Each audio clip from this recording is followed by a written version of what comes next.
The following is a special presentation from the Mountain Coast Network.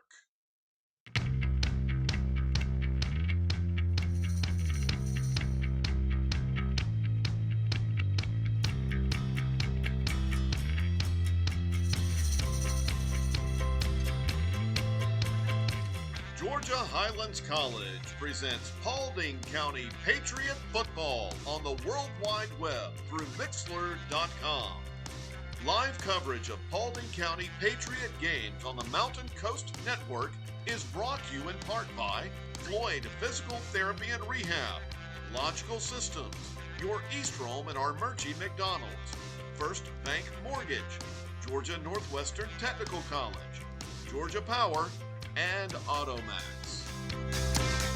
Now, let's go live to the stadium for tonight's game with the voices of Paulding County football, Steve Turrentine and Logan Maddox.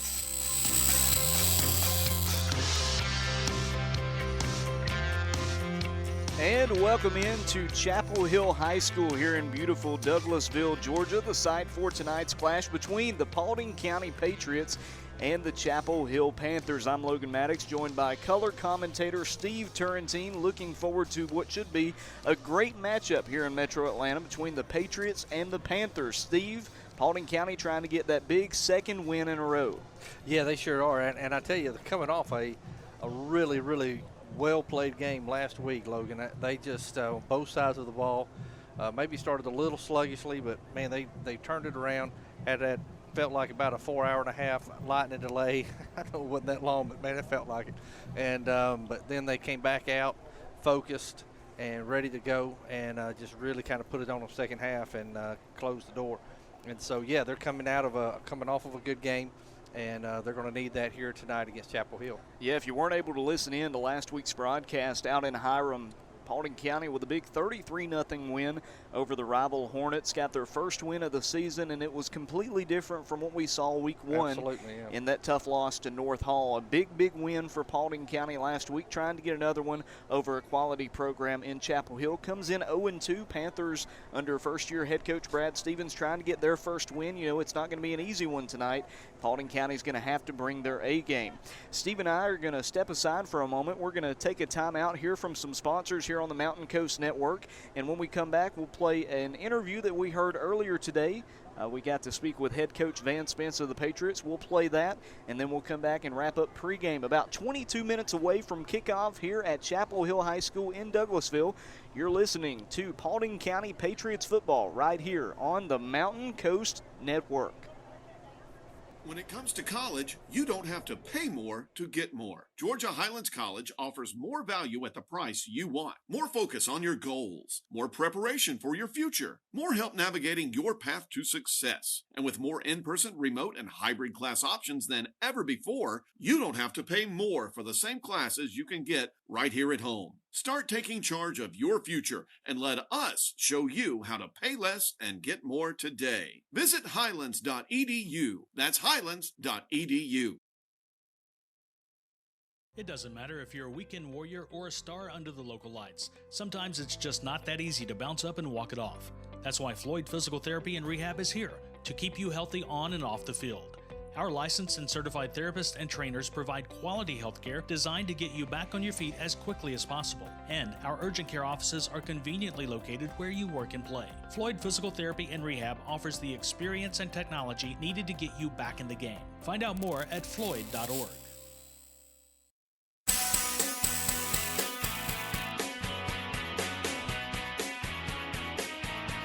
And we're back here on the Paulding County Patriots pregame show, broadcasting live on the Mountain Coast Network. I'm Logan Maddox, and I'm joined now by Paulding County head coach Van Spence.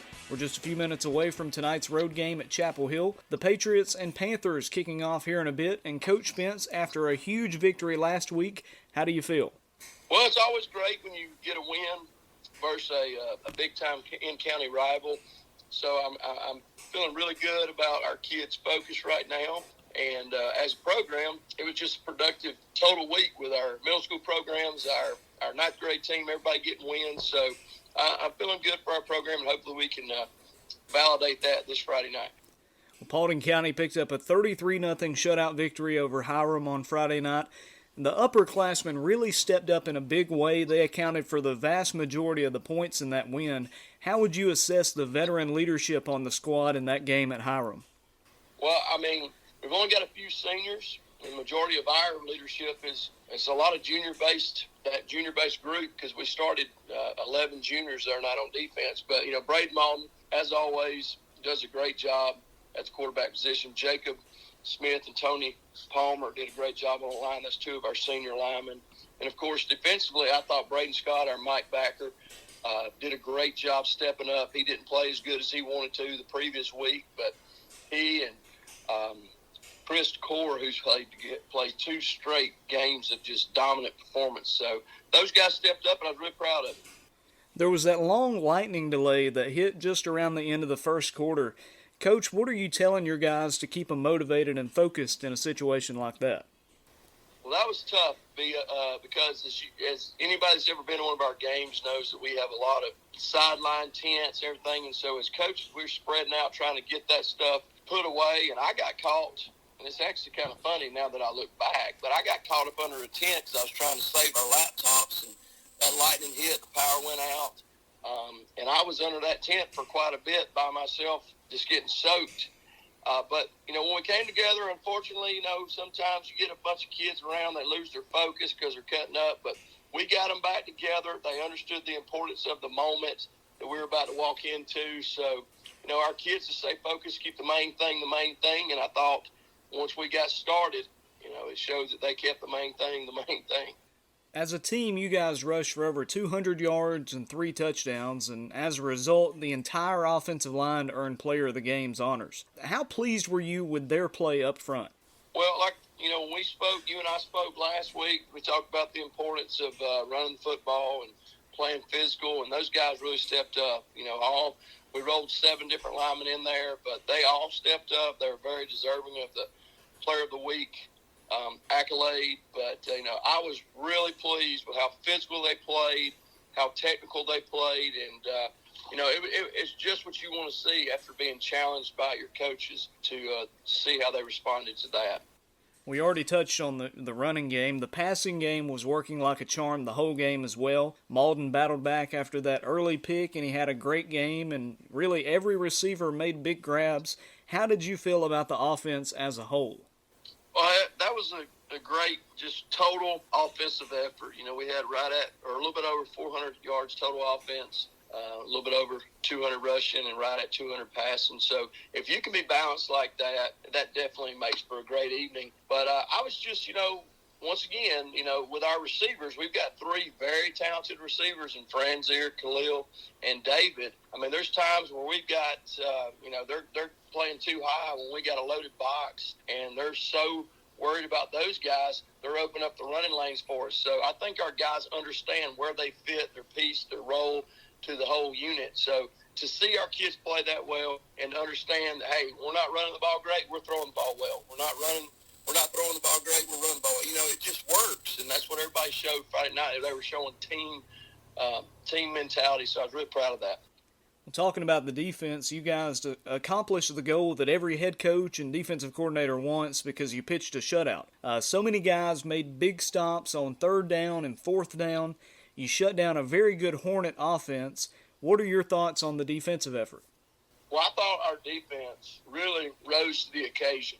They didn't play their brand the previous week, and this week we challenged them. I mean, this is a team that scored 42 points the previous week. I was really proud of how we came off the ball at the defensive line position. Our linebackers were in the right spots. When our corners were tested and our safeties, they made plays. Anytime you can get interceptions and you get minimal opportunities, that's great. So I was really proud of them. We had guys rolling in, rolling out. Just everybody that played contributed, and they played their brand of ball and what we've been pushing and working all summer. So I was really pleased by that whole unit. One thing that stood out to us in the booth was the run defense. Despite playing one of the state's top rushers in Adonis Desson, you guys held him to just 1 or 2 big runs all night. What would you say was the key to shutting him down and the rest of that offense as well? Well, I think that our defensive line got great push all night. and our linebackers fit where they need to fit. And, that was the biggest thing. And even if he did break, we had the ability to, minimize, him taking it to the house. But, it's just, once again, it's from the back down. The fact that our corners held them at bay, that allowed to free up our safeties. So, the whole unit was productive because he is a good back. He's got some ability. But I think it starts right now from the front, our defensive front with Tay, Cochran, Gavin White, Tony Palmer, and, of course, Chris Core. They're getting pushed. That causes problems. Once you had a chance to go back and check out the film from last week's game, what was your message to the team this week? This week we want to start faster. We had those 2 turnovers. That's we can't bite ourselves in the backside, so to speak, and we can't do that. So we got to do a better job of ball security. And of course, we had a few plays where they got us on some draws and things like that. We just got to be focused on our keys. Even though it's 3rd and long, we've got to do the little things right to get off the field defensively. So once again, the same message. We're going to be physical. We're going to run the ball. But like I said, ball security was a big focus this week, as well as eye discipline on defense. Last week you told me that the week of practice was probably the most physical and the most grueling week of practice that they've ever had as Patriots. So what was this week of practice like at Paulding County? Well, this week was dealing with adversity. You got a couple guys out. You got this weather that's been crazy. The biggest thing I would say about this week is dealing with adversity, and persevering through, little crazy changes and things like that. So, but it's been a good week. It has been a good week. Our kids have responded to that. We've had to go mornings. We had to go split squad because of the weather. So, all in all, we've got everything in, and we're ready to roll. Logan Maddox here speaking with Paulding County head coach Van Spence. His team's warming up right now, getting ready for tonight's game at Chapel Hill. Coach, this game against Chapel Hill is the final non-region contest before region play begins. How important would you say is it for your team to come out on top heading into next week's bye week? Well, it's crucial because you always want to end non-region play on a high note, and that always motivates you as you head into region play. So we're treating this game as a playoff game because it is that crucial. We've got to go out. We've got to do our job. We've got to do all the things we want to do as we push forward to this region push in 2 weeks. This is a program that you and the team are familiar with. Paulding County played them last year and came up just short in a 1-point loss. What are you expecting from the Panthers this evening? They're going to be very athletic. They have a new head coach and a new staff. So, by game three, you kind of ironed out any of your newness type stuff. So we're expecting a team that's going to come out hungry and a team that's going to be very fast and physical. So we got to have our A game tonight to handle our business. And then finally, looking at the record, Chapel Hill's 0-2 on the season. They've scored just 9 points in those 2 losses, but it's high school football and anything can happen. Again, what will your guys have to do to come out on top against Chapel Hill? We got to be more physical. We got to run the ball, and when we get to take our shots in the pass game, we execute. That's the number one thing. We've got to run the ball, and we've got to play with a physicality that can be unmatched. Coach, do you have any final thoughts? No, I just want to tell everybody that's listening that we appreciate everybody that's trying to support the Patriots, and we thank you for all that they do for our program. Thank you, Coach, for your time, and good luck this evening. Thank you. Yes, sir, and you have been listening to our pregame chat with Patriots head coach Van Spence ahead of tonight's non-region game at Chapel Hill. We're going to take a timeout and hear from our sponsors. Paulding County Patriots football, presented by Georgia Highlands College, is on the Mountain Coast Network.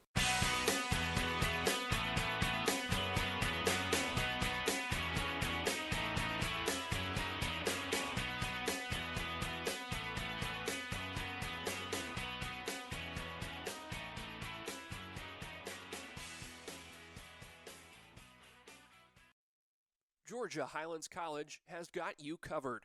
With more in-person, remote, and hybrid class options than ever before, you can take classes the way you want, from virtually anywhere.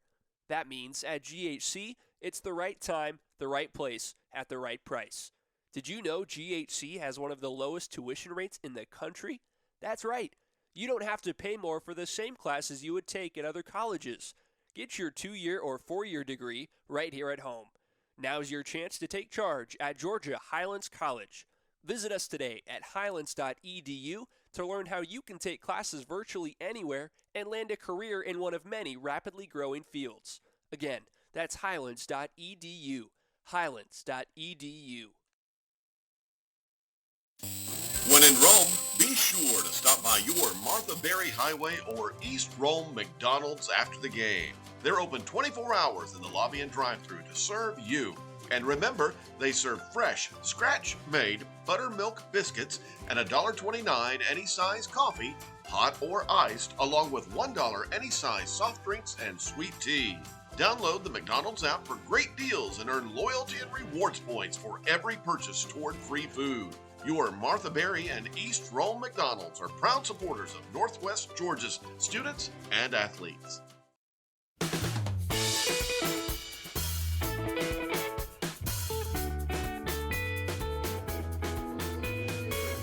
And welcome back to the Mountain Coast Network. Logan Maddox and Steve Turrentine with you here at Chapel Hill High School in Douglasville, Georgia. And Paulding County Patriots hoping they can come in like a wrecking ball tonight and get a win over Chapel Hill. Jamming out here at Chapel Hill High School. Great facilities if you've never been. Just a short drive off I-20 here in Metro Atlanta in Douglas County. And great field, turf, artificial field. Nice press box up here. Great speaker system, as you can hear in the background. Absolutely that, yeah. And very hospitable people as well, and we appreciate them. But we're really looking forward to this matchup between the Patriots and the Panthers. Paulding County trying to get win number 2 on the season. Chapel Hill trying to get their first victory under first-year head coach Brad Stevens. This is a big-time matchup, Steve. Oh, it absolutely is, and I think as you heard in the interview, that's one of the things that Coach Spence mentioned a couple of times is how important this game is, and I think he kind of hit on too that as important as the win is, the main thing is, and he kind of talked about it there at the end, is you got to play well. You got to be physical. You got to execute. And when you do those things, the wins tend to take care of themselves. But you've got to come out. What you don't want to do as a team and as a head coach, one of your main, probably main keys that you're preaching to them all last week is we're not going to go backwards. We're going to go forward. We're going to play. We played well, but we also have some things we've got to correct. We need to play all 4 quarters really well. They played about 3.5 maybe last week, and I know that we've got to start out hot. We need to stay hot. We need to stay focused. We need to stay intense, and they need to make sure they execute. They did that the majority of the game last week. They just got to be moving forward, take care of the ball, make sure that they don't beat themselves. And again, last week, if you missed that broadcast, you missed a great game for Paulding County. We alluded earlier the long lightning delay that we had hit right at the end of the first quarter. Paulding County came back, scored 33 unanswered points out of that lightning delay, and just shocked Hiram on their own field for their first win of the season. So a big win for Paulding County last week, trying to follow it up with another one this week. Will not be easy against a very athletic and well-coached Chapel Hill squad, and we're just looking forward to seeing how it goes. These two teams have met a few times in the past, obviously Paulding County and Douglas County bordering each other. Douglas County to the south, Paulding County to the north. They played 5 times since Chapel Hill became a school in 1999. That first meeting was on September 24th, 2010. That was at Chapel Hill High School. The Panthers won that one 28-7. They won the first 2 matchups, winning a year later in 2011, 17-14. Then Paulding County took 2 straight. The Patriots won 41-22 in 2014, and then they won by 2 points in 2015. The two teams met last season. That was the most recent meeting. That was in Dallas, and it was a huge win for Coach Deshaun and the Panthers. They won 28-27, a close matchup over in Paulding County, but this one is a chance for revenge for the Patriots, trying to avenge that 1-point loss a year ago, try to get a big non-region victory before next week's bye week. I think it's crucial they come out on top, Steve. Yeah, it really is. I mean, the things that Chapel Hill's going to have to do is they're going to have to, and you can say this in every game. I understand that, but the reality is, though, when you're dealing with high school kids, it's tough to keep them focused the entire game. You get them in spurts. You get them you get them from certain plays and that kind of thing, but get them for the whole game, making sure that one of the toughest things in football is getting them to understand you take care of your play. and then you trust the guy beside you. You know, and that's going to be a key for Chapel Hill. They're going to have to put pressure on Malden, which is tough. They hadn't had too many, of course, only the third game, but we hadn't seen a lot of pressure on Malden this year. But they need to put pressure on him. They need to make sure that they're solid up front, getting penetration in that line, and trying to get pressure, like I said, pressure on Malden, so he'll have to rush his throws. When he sets and makes them able to look down the field, he is extremely difficult to defend. They have 3 quality wide receivers that he distributes the ball to evenly and equally, depending on who's open. He doesn't force many things. He's a smart quarterback. Chapel Hill's going to have to really make sure he tries to keep those receivers in front, make them work for every yard that they gain. 2 teams about to send their captains to midfield for the coin toss. We'll have those captains for you in a moment. This is not the only matchup for a Paulding County squad this weekend. Almost every school in the county is in action. North and South Paulding are both off this week. Looking at last week, East Paulding, starting out with them, they had a tough loss on the road, 28-21 at Campbell. A shocking upset, a big win for Campbell out in Cobb County. North Paulding moved to 2-0 with a big win, 37-14 over South Paulding. That was the Fox 5 game of the week. And then obviously Paulding County 33-0 over Hiram a week ago. The teams in action this week are Hiram, East Paulding, Paulding County. Those are the only 3 teams in the county this week that are in action, and 2 of them playing each other. Hiram at East Paulding, 2 0-2 teams, a big county rivalry. Somebody's going to get their first win tonight. That's a big one over at East Paulding High School. Yeah, absolutely. You know, both teams are very, very anxious, I guarantee you, wanting to get that first win and wanting to make sure even better than that, or not really better than that, but also just to be able to play well leading into getting to start the region play. And then looking at the region 5 out of 6A, the region that Paulding County's in, Carrollton moved to 2-0 with a big win over Johns Creek. Dalton 49-0 over Ridgeland. They got their first victory. Douglas County moved to 2-0 with a 31-20 win over Stockbridge. We'll have more on the teams in that region, who they're playing tonight. Later on, we have the captains coming to the field for Chapel Hill. Kamari Fry, the senior quarterback, is first one out there. Followed by him is number 57 for the Panthers. We do not have him listed on the roster. We'll try to get that number. Also, Jelani Lovett and Benji Titano. As for your Paulding County Patriots, on the other side of the field, for our Chapel Hill Panthers, your team captains for Paulding County go like this. Braden Scott, the junior linebacker, is first out there. Followed by him is number 20, Bryce Wardlaw. Number 51 also out there for the Patriots. That's Tony Palmer, the senior, and number 71, Christian White, the senior, rounds things out for the Patriots. Great atmosphere here at Chapel Hill High School in Douglasville. Great crowd for Paulding County, and obviously a great crowd for the hometown Panthers as well, trying to get their first win tonight. Paulding County wearing their road whites. That's a white top and white pants, blue letters, very much like the Penn State jerseys we saw a week ago. Chapel Hill with their home purples. It's a purple top and purple pants, white numbers and black trim. Sleek uniforms for both sides. You're listening to Paulding County Patriots football right here on the Mountain Coast Network. Week 3, 2021, Paulding County trying to move to 2-1 with a win tonight. Chapel Hill trying to get their first W of the season. It's like Paulding County won the toss, and I believe they deferred. So that means that they'll be kicking to start things out. The Panthers will have the ball. This is a Panther offense that has struggled some early in the season, only 1 touchdown through 2 games. They scored last week in a 21-7 loss to Central of Carrollton. First game of the season, they lost to big-time rival Alexander 45-2. That's a region game a region team for Paulding County. And it was a big win for the Cougars, and obviously that's one that just hurts a little bit more for the Panthers, as that's a big county rivalry for them here in Douglas County. But you saw a much better showing a week ago for Chapel Hill, only 21-7 against a very improved Lions team from Central of Carrollton. Yeah, that's a very good point. And, you know, it's that kind of shows you the tale of an early season, too. You have one game that may not go real well and you get blown out, and then the next game you make those corrections. So that's a sign of a good team. It's a sign of a good coach, first-year coach, Brad Stevens, leading the Panthers. has had good success, and so that's a difficult task too. Sometimes is getting those kids to really buy into what you're doing. I don't see any evidence that they're not doing that. I believe they are, so it's always hard to scout a team. It's always hard to, when you're not. You may have played them before, but when they have a new coach, new schemes, new formations, it's going to be it's always a little trickier.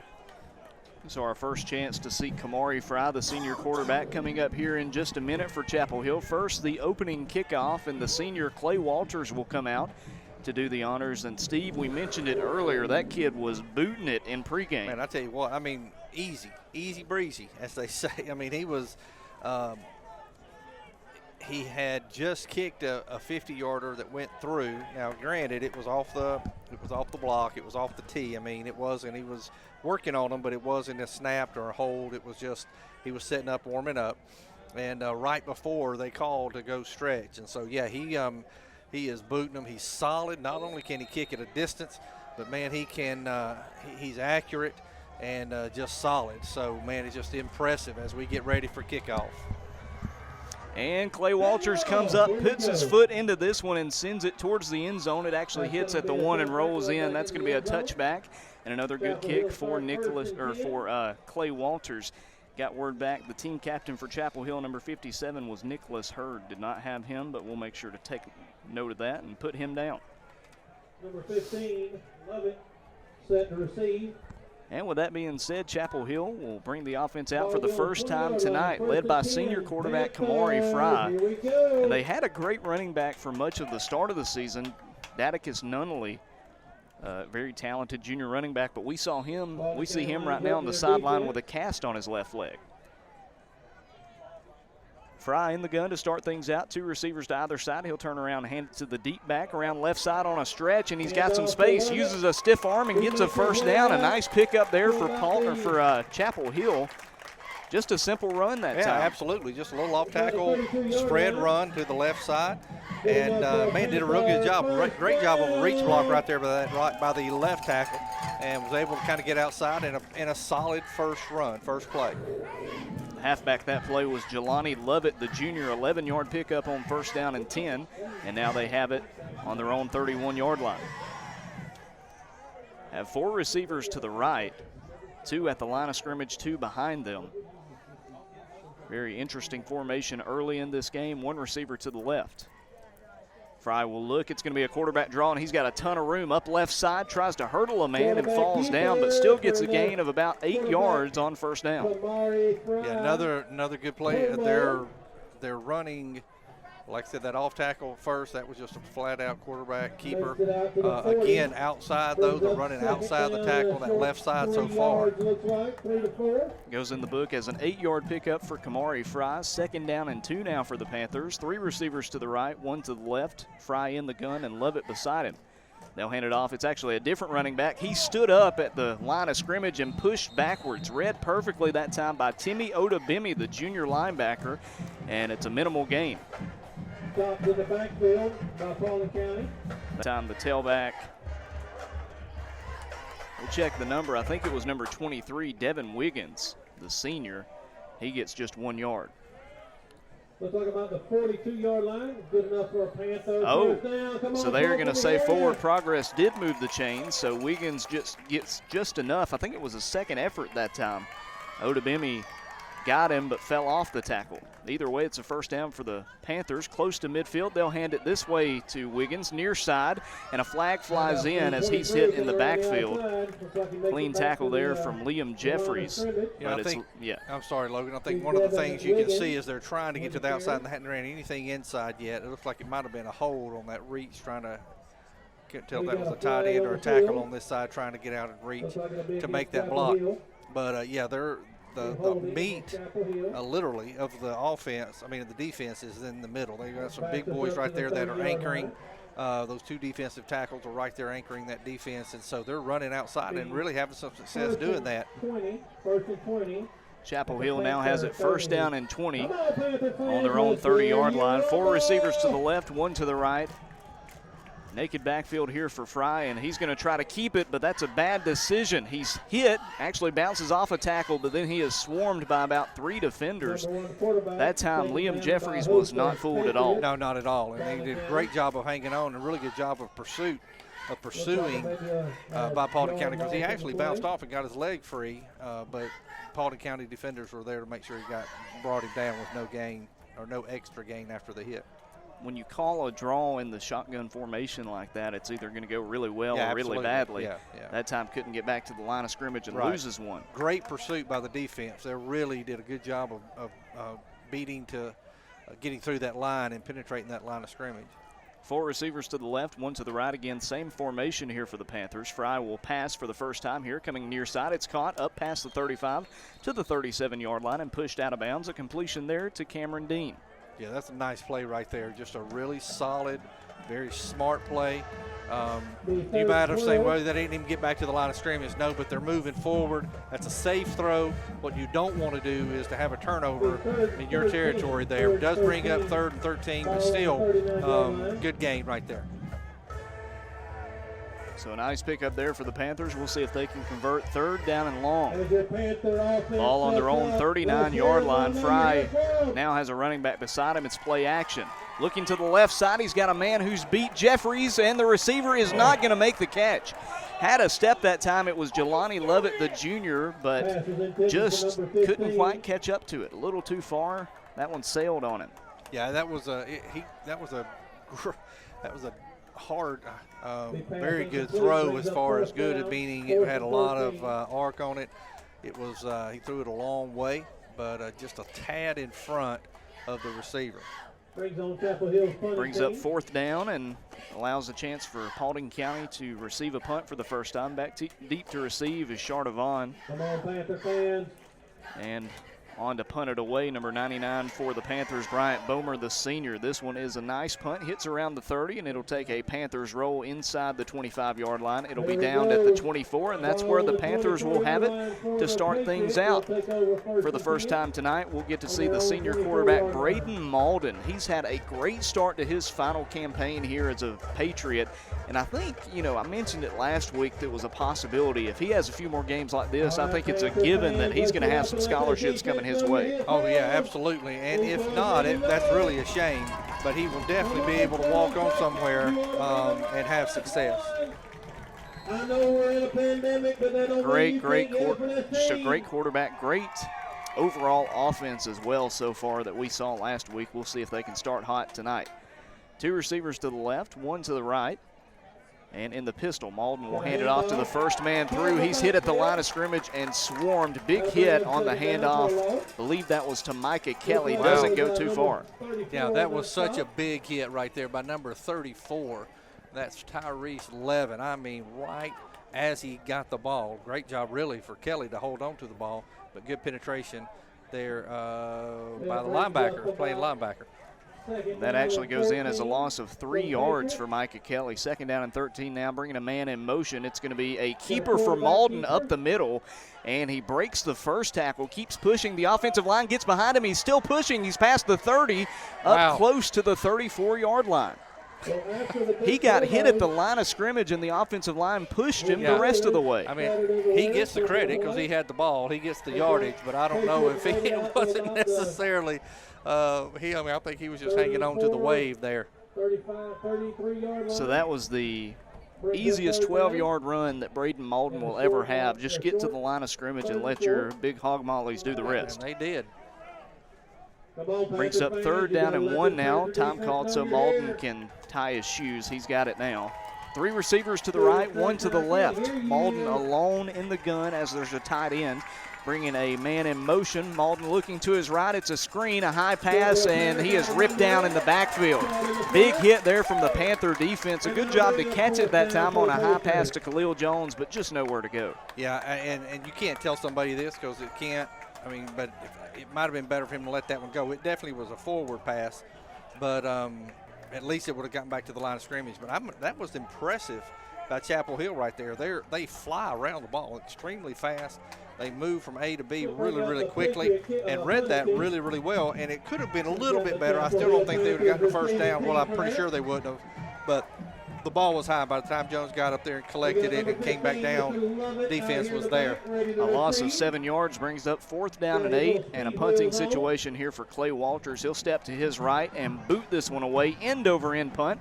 Fielded at the 40 by Chapel Hill, coming near side now, cutting upfield. He'll get to the 50-yard line or close to it on the return by the running back Jelani Lovett. And good field position here for Chapel Hill to start out their second drive. Yeah, absolutely. I was very, very impressed with Chapel Hill. Like I said, they flew to the ball everywhere the ball was. They got there quickly, and that's one of the things that I know Coach Stevens has preached to them is we're going to be aggressive and we're going to fly. We're going to fly to the ball. We're going to, everywhere we go, we're going to go top speed. They're going to utilize that team speed that we have, both offensively and defensively.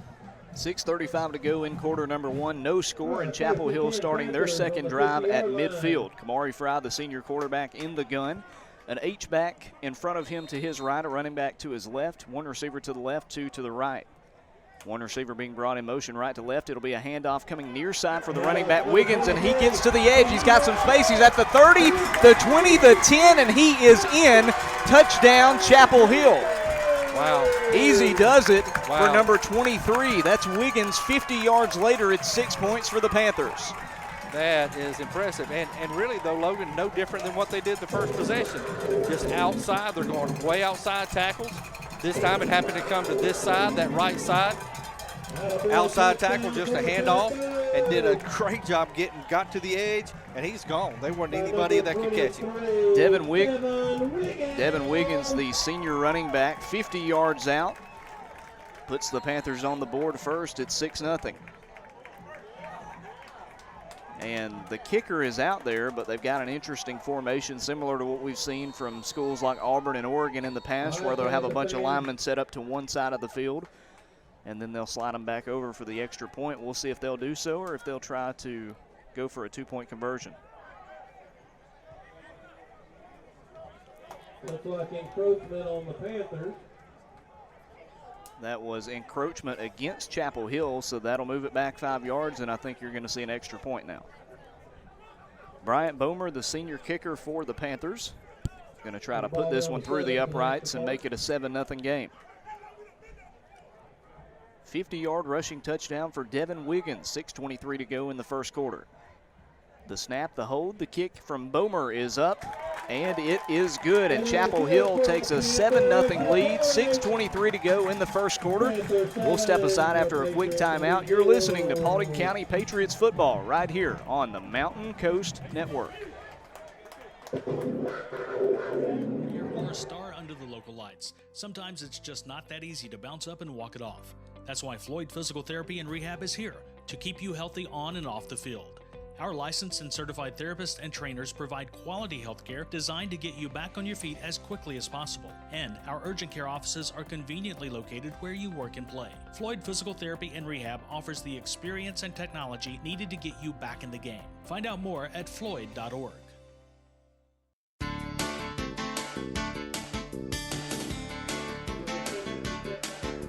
And welcome back to Chapel Hill High School. Bryant Bomer about to kick this one away for the Panthers as they took a 7-0 lead midway through the first quarter.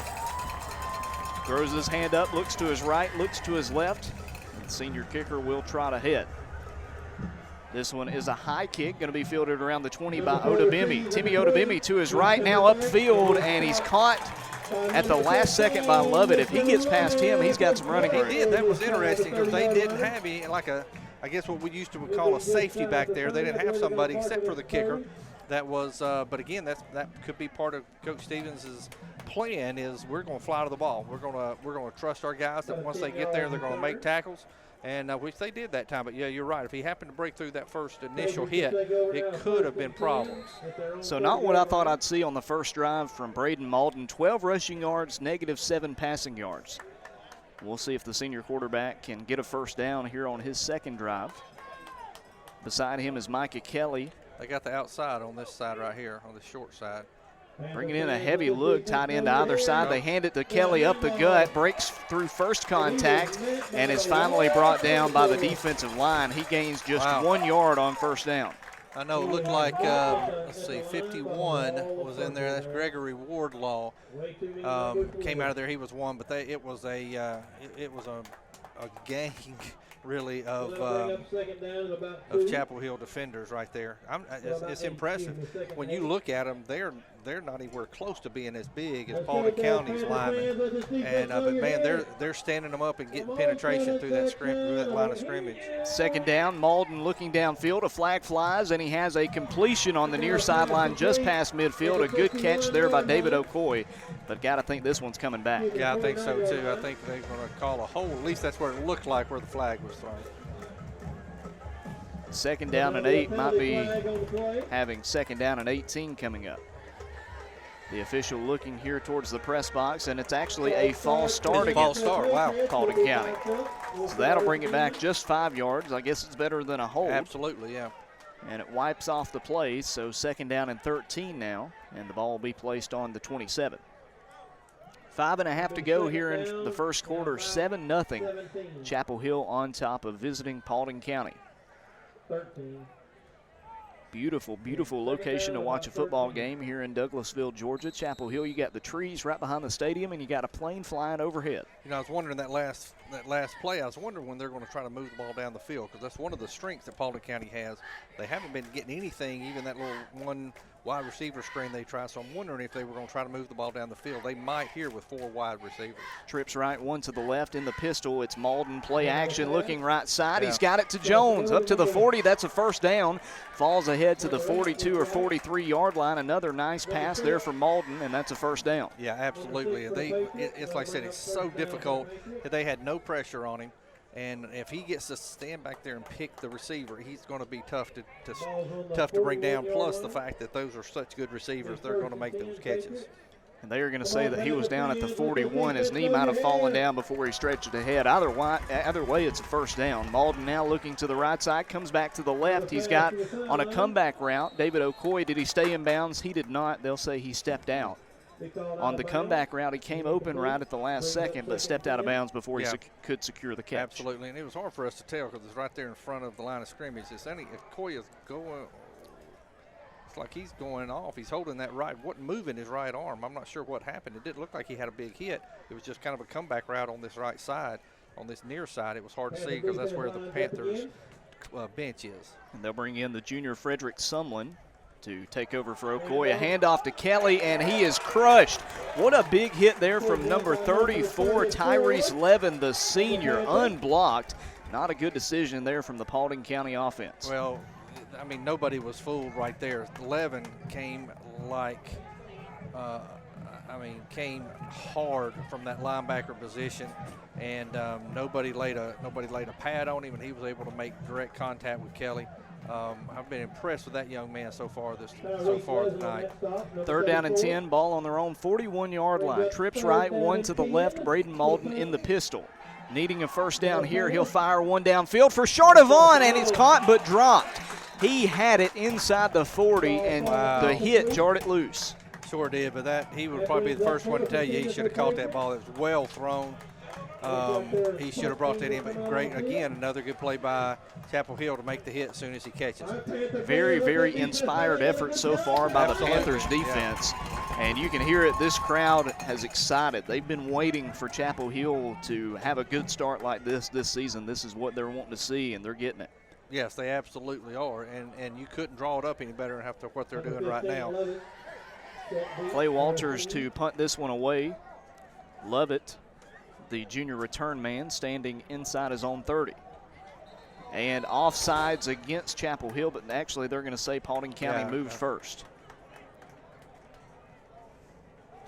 That should move them back 5 yards. We'll see. They might give a warning. They're going to walk it off now. So that is against Paulding County. Ball will be placed on their own 36. So now it's going to be good field position again for Chapel Hill. 36-yard line, 36. The first game, home game, guys. Not give me a break. Walters, the senior, looking to punt this one away. Free rusher from the left side. He's going to have a rugby-style punt, and it's a good one towards the right side of the field. It hits around the 35-yard line and scoots out of bounds. We'll see where they mark it out, and they are going to keep walking it up. They're They're going to say it went out of bounds at the 37. So Chapel Hill with good field position again for now their third drive of the first half. Yeah, that was a smart play by Walters, really, because they had great penetration coming up the middle, and if he would have just done a traditional punt, of course he practices both. It could have easily been blocked, but he did a good job of running. Not sure, to be honest with you, Logan, he could have, if it wasn't such a long to get the first down, so many yards to get the first down, he could have kept it, but did a good job of just that rugby-style punt, getting it away. Timeout called on the field. We'll take it with them. 3:58 to play in the first quarter. Chapel Hill 7 and Paulding County nothing. You're listening to the Mountain Coast Network. When it comes to college, you don't have to pay more to get more. Georgia Highlands College offers more value at the price you want. More focus on your goals. More preparation for your future. More help navigating your path to success. And with more in-person, remote, and hybrid class options than ever before, you don't have to pay more for the same classes you can get right here at home. Start taking charge of your future and let us show you how to pay less and get more today. Visit highlands.edu. That's highlands.edu.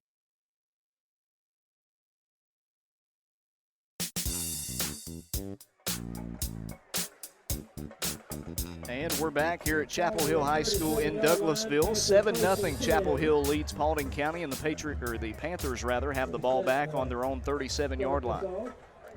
Logan Maddox and Steve Turrentine with you here on the Mountain Coast Network. We thank you for listening with us here on a Friday night in Douglasville. Trips right, one to the left. Fry in the gun. He has a man open on a screen. He pumps fakes towards him, now dumps it off, and he gets around the man on the edge, gets upfield past the 50. A quick first down for the Panthers. Yeah, that was Jaquil Roberts. He actually Fry made it look like he was going to throw to the middle, kind of hit that little seam route that was run, but then came back, and it was really almost a wide receiver screen. It was just a slow developing, and like I said, it was made a little misdirection. Did a good catch and run after. Goes in the books as a 15-yard pickup up to the 48. Now Fry looking for more. He'll hand it off to Wiggins. Left side, spins away from the first tackler, and he's finally brought down from behind, dragged down after a gain of 6 yards. We've seen Wiggins already, what he can do, and that was another. He was hit at the line, bounced off, hit again, and spun off for a great yard, a great gain right after being hit like he was. Picks up 6 yards on first down. 2nd down and 4 now. Ball just past the 45-yard line at the 43, we'll say. Fry in the gun, 2 receivers to the right, a tight end to the right, 1 to the left. They'll hand it off to Wiggins. No, Fry keeps it. Read option there, and it gets him a first down up to the 35. Keeps those legs churning, gets him up to the 34. Another nice pickup there for the Panthers, and this Chapel Hill offense working like a charm. A 9-yard pickup for Fry. Such a well-executed play. Fry did a great job of reading that end to see what he was going to do, because they've been running wide all night, and so they're starting to see a little bit more. They're widening their gaps defensively, their splits a little defensively, and that time he read it and kept it and made a great gain again.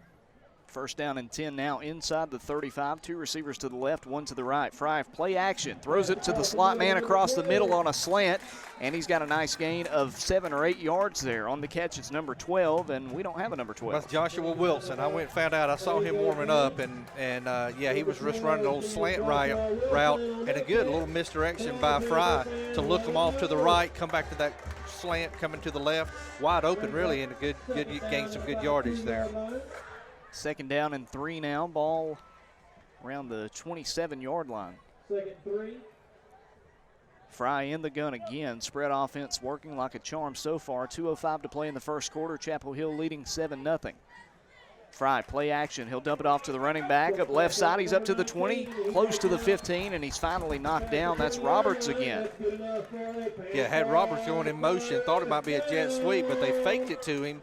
Again, looked him off to the right side, held it, and then was able to just hit Roberts going out in the flats. Nobody around, and again, just a great gain after the catch. 7-yard pickup moves the chains for the Panthers. Kamari Fry so far 4 for 5 passing, 37 yards. Inside the red zone here at the 18, bringing Roberts in motion right to left, and stoppage of play is called. Yeah, I didn't think they were going to call it. the right tackle on this side moved and tried to catch himself, and I didn't think they saw him, but then they eventually called it. Got to say, this offensive line play from Chapel Hill is like what we saw from Paulding County last week. Yeah, absolutely. Unfortunately, that false start from the Panthers is going to move Chapel Hill back a bit. They're going to have it on the Paulding County 23 now. First down and 15 with a minute and a half to go in the first quarter.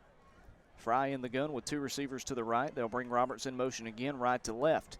He fakes a handoff to him, rolls to his right. He'll pass at the last second, and it's a completion up to the 10, coming to the outside towards the 5, reaches for the pylon, and he is in. Touchdown, Chapel Hill.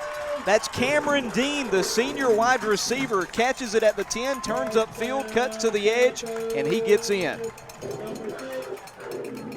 And not what you wanted to see for Paulding County, a 23-yard touchdown pass from Fry to Dean, and suddenly it's a 2-score game.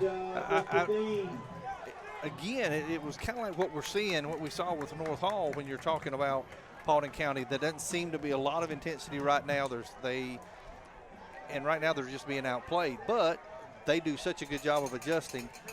They'll get adjusted here in a little bit and get going, but man, you've got to hand it to Chapel Hill so far. Minute and 11 to go in the first quarter, 13-0. Panthers on top of the Patriots, and senior Bryant Bomer back in there to kick this extra point. The holder is number 11, Spencer Beauchamp. Beauchamp, the senior.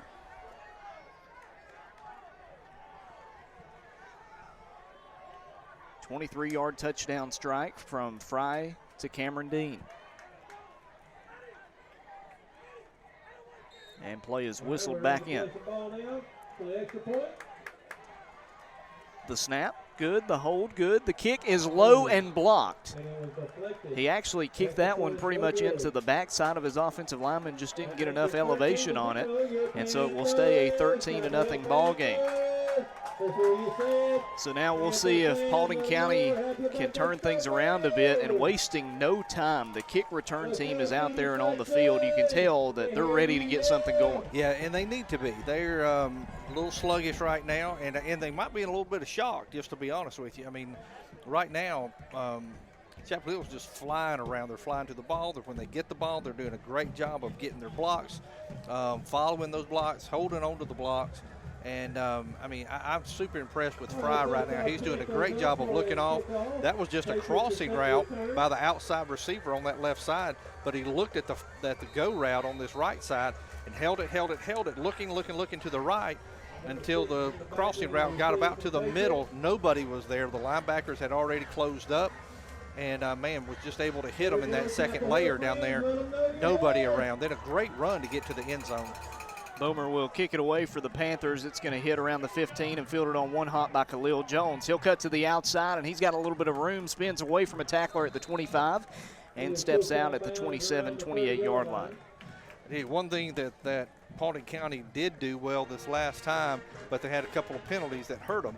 They're moving the ball down the field when they throw, and that's been one of their strengths, even in the North Hall game when they were not playing extremely well. They definitely were moving the ball down the field by passing. And so I believe we're going to start seeing a little bit more of that, especially in that four-man, that four-wide receiver set that they have. 3 receivers to the right, 1 to the left. David Okoye still not out there for the Patriots in the pistol. Moving Odubemi from right to left. Malden receives the snap, hands it off to Micah Kelly up right side, and he's got a lot of room. Breaks away from a tackler. He's up to around the 35-yard line. And a late flag flies in. It was a gain of 6 yards on the run by Micah Kelly, and the flag came in very late. Yeah, I couldn't tell. I'm not sure if it was sometimes you get a face mask when it comes to like that. Well, that time Kelly, his helmet was ripped clean off, so I'm thinking that's what it is. Yeah, it was. They just called it. So tack on 15 to the end of that instead of having it at around the 36-yard line. Should be around the 49 of Chapel Hill, and that's where they'll place it. Yeah, that's a big penalty right there. That might be what Paulding County needs. Usually that's been going kind of against them, but this time they were on the receiving end of a penalty, and so hopefully they can get something going here. First down and 10 in Panther territory for the first time this evening. 2 receivers to the left and 1 to the right. Malden claps, now receives a snap, hands it off to Kelly again, and a free rusher comes through once more. 11 again. I tell you, man, he is a beast. He is coming hard. There's no one that even touched him, and he's making contact behind the line of scrimmage, Logan. Tyrese Levin is causing some nightmares for Micah Kelly right now. That time a loss of a yard brings up 2nd down and 11. Clock rolling, under 15 seconds to play in the first quarter. 13-0 Chapel Hill on top of Paulding County here in Douglasville.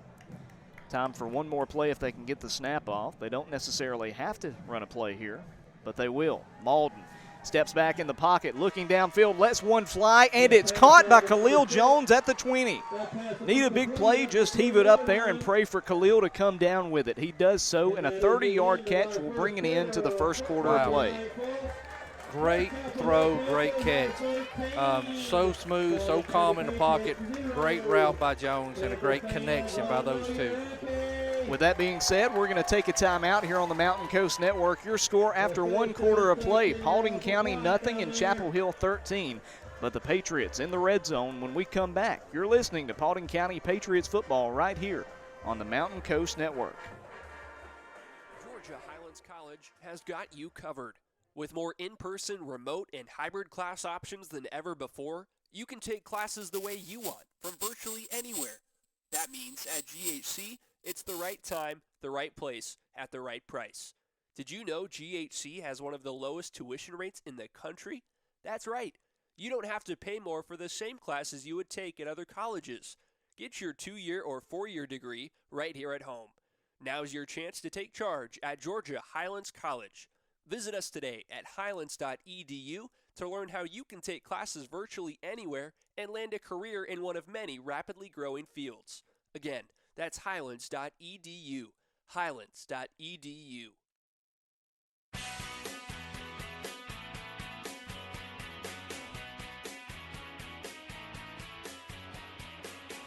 And welcome back on the Mountain Coast Network. Logan Maddox and Steve Turrentine with you at Chapel Hill High School in Douglasville, where the Panthers hold a 13-0 lead over Paulding County as we start quarter number 2. Good drive so far by the Patriots, a face mask and then a 30-yard pass from Malden to Khalil Jones to bring it into the first quarter. 2 receivers to either side, and J.J. Kelly, the deep back, in the pistol is Malden here on 1st down and 10 at the 20. Malden looking near side, running a screen. It's completed at the 20, up to the 15, hit from behind. He'll fall ahead to the 14-yard line. A nice pitch and catch that time to Tyler Smith. Yeah, nice play right there. And again, they've got that. They had the big play to end that first quarter. Came right here with a really just a safe play, but a play that's going to get them good yardage. And just trying to take care of the ball and move the ball forward, try to keep the ball, get some momentum, run that clock. Trips left, 1 receiver to the right. Malden in the pistol again on 2nd down and 4, ball at the 14 of Chapel Hill. Patriots looking for their first score of the night. Malden, the senior. He'll fake a handoff to Kelly. Coming open on the slant is Smith. He's inside the 10 up to the 6-yard line. A first down now, first down and goal for the Patriots. Yeah, again, just another little slant route coming from that inside receiver. Malden did a great job again of looking to the right side and just coming back to that and led him perfectly. Great throw, great catch, and moving the ball again. First down and goal at the 6 for the Patriots. Malden has it. He'll hand it off to Kelly. Coming up outside. He's got the edge, and he is in. Touchdown, Patriots. J.J. Kelly from 6 yards out puts Paulding County on the board tonight here in Chapel Hill. Well, exactly what they needed to do right there. And what's even better, really, is they got that on a run because they haven't been gaining any yards on a run. Just a well-designed play and a great job from the sophomore J.J. Kelly to hit the outside and get in the end zone. Well, if they've had his brother's number, just bring in the young guy, and maybe he can provide some change of pace. That's exactly what happens for J.J. Kelly, and it's 6 points for Paulding County. The extra point to make it a 6-point game from Clay Walters. It's up, and it's through, and suddenly it's a one-possession game. 13-7, Paulding County battling back, 10:55 to go in the first half.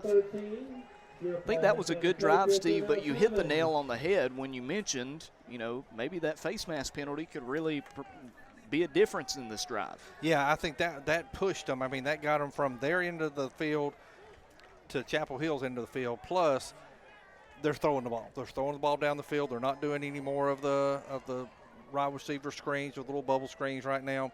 And they're just trying to take the ball and move the ball, throw the ball down the field. And that's one of the things that I've come to find what Coach Spence does such a good job of is he uses that playbook.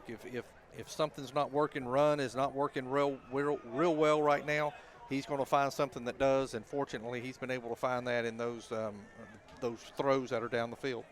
Back deep to return is Cameron Dean. Alongside him, number 15, Jelani Lovett. Clay Walters about to kick it away. 10:55 to go in the first half. 13-7, Chapel Hill has the lead. They're about to get the ball back. Lovett will field it at the 5-yard line. On the far side of the field, runs into his own blocker at the 20. He will get tackled just a few yards ahead around the 23-yard line. And it's a play where on that return, there's no lane to the right, no lane to the left. Just got to run up the middle right at the blocker. Yeah, you just want to try to run north to south best you can and just to get as much yardage as you can.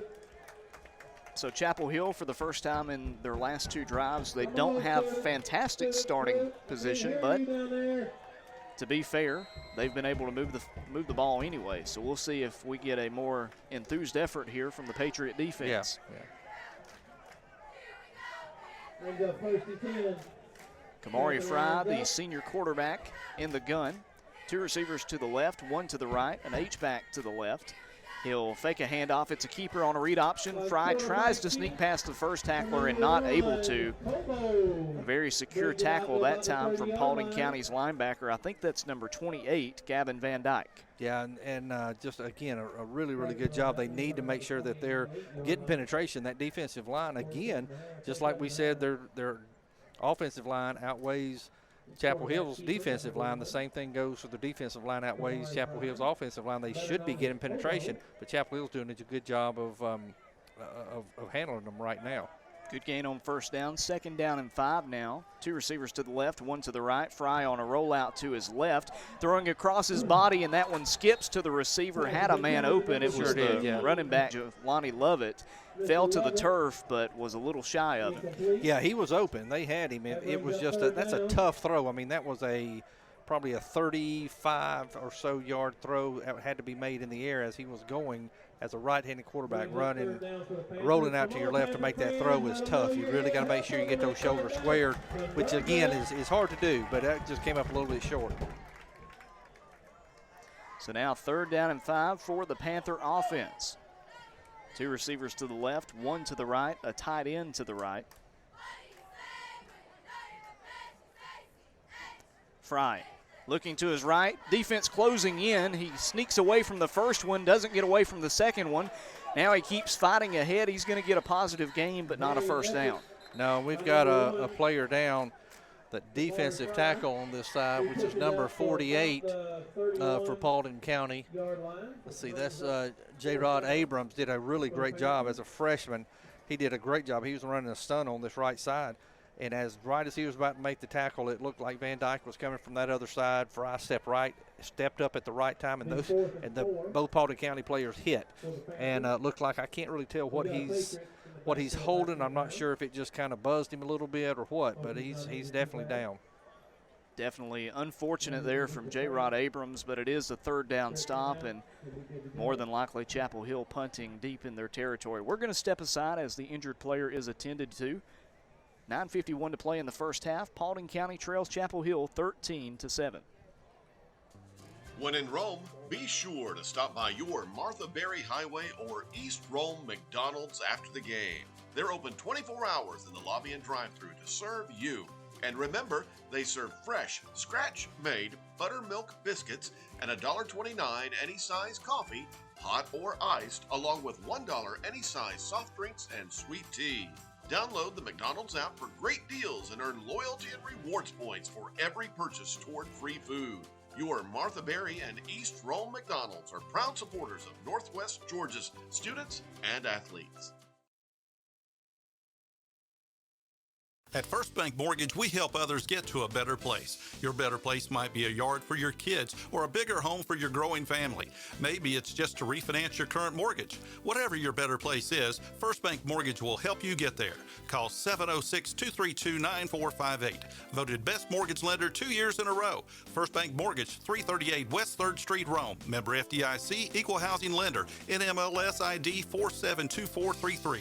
First Bank Mortgage, helping you get to your better place.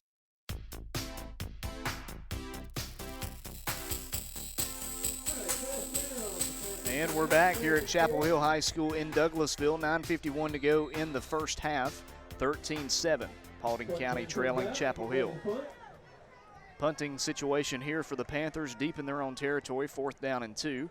And Bomer sends this one spiraling past midfield. It'll hit around the 42, takes a Paulding County bounce, and it'll be down at the 46-yard line. So really good field position here for the Patriots and a chance to tie it or take the lead with a scoring drive. Yeah, absolutely, and that's what's kind of crazy how this game works. But, yeah, first quarter belonged completely to Chapel Hill. Starting to look like this second quarter could possibly, depending, we're not done yet, but it's starting to look like it could belong to Paulding County. Yeah, they're going to need to take advantage of this field position. They're going to be right around midfield. We saw a really good drive this last possession, and so we'll see what they come out with starting this drive. And fans, remember, don't go anywhere at halftime. Stay tuned right here on the Mountain Coast Network. We'll have stats from the first half. We'll get some scores from other games across the area. Stay tuned right here on the Mountain Coast Network, your home of Paulding County Patriots football. Larry Gardner brings you Adairsville Tigers football. They are off tonight. They'll be back at it next Friday. A big win on Friday night for them, knocking off big-time rival Cass 29-28 in overtime. First down and 10. Ball at the 46 or 47-yard line of Paulding County. Malden in the gun, looking downfield. Pressure, flushes him out of the pocket, fires a missile, and it's a big-time first down. And who else? It's Khalil Jones. Unbelievable. You know, what we've seen, one of the things that's impressive about Malden, too, is every game. First game it was that very first game that they played, it was Ocoee. Now it's just been somebody different. It was Jones, and now it looks like it's just all-around effort right now. Yeah, the rollout. He had to roll out. It was getting some pressure, and just that throw on the run was impressive. 23-yard pass, now first down and 10 coming for Jones again. Why not? He gets up past the 20, another first down for Paulding County. If it ain't broke, don't fix it. 11-yard pass. They're just splitting. That time he was on this right side. Jones was. He's the one that he seems to be the go-to this game.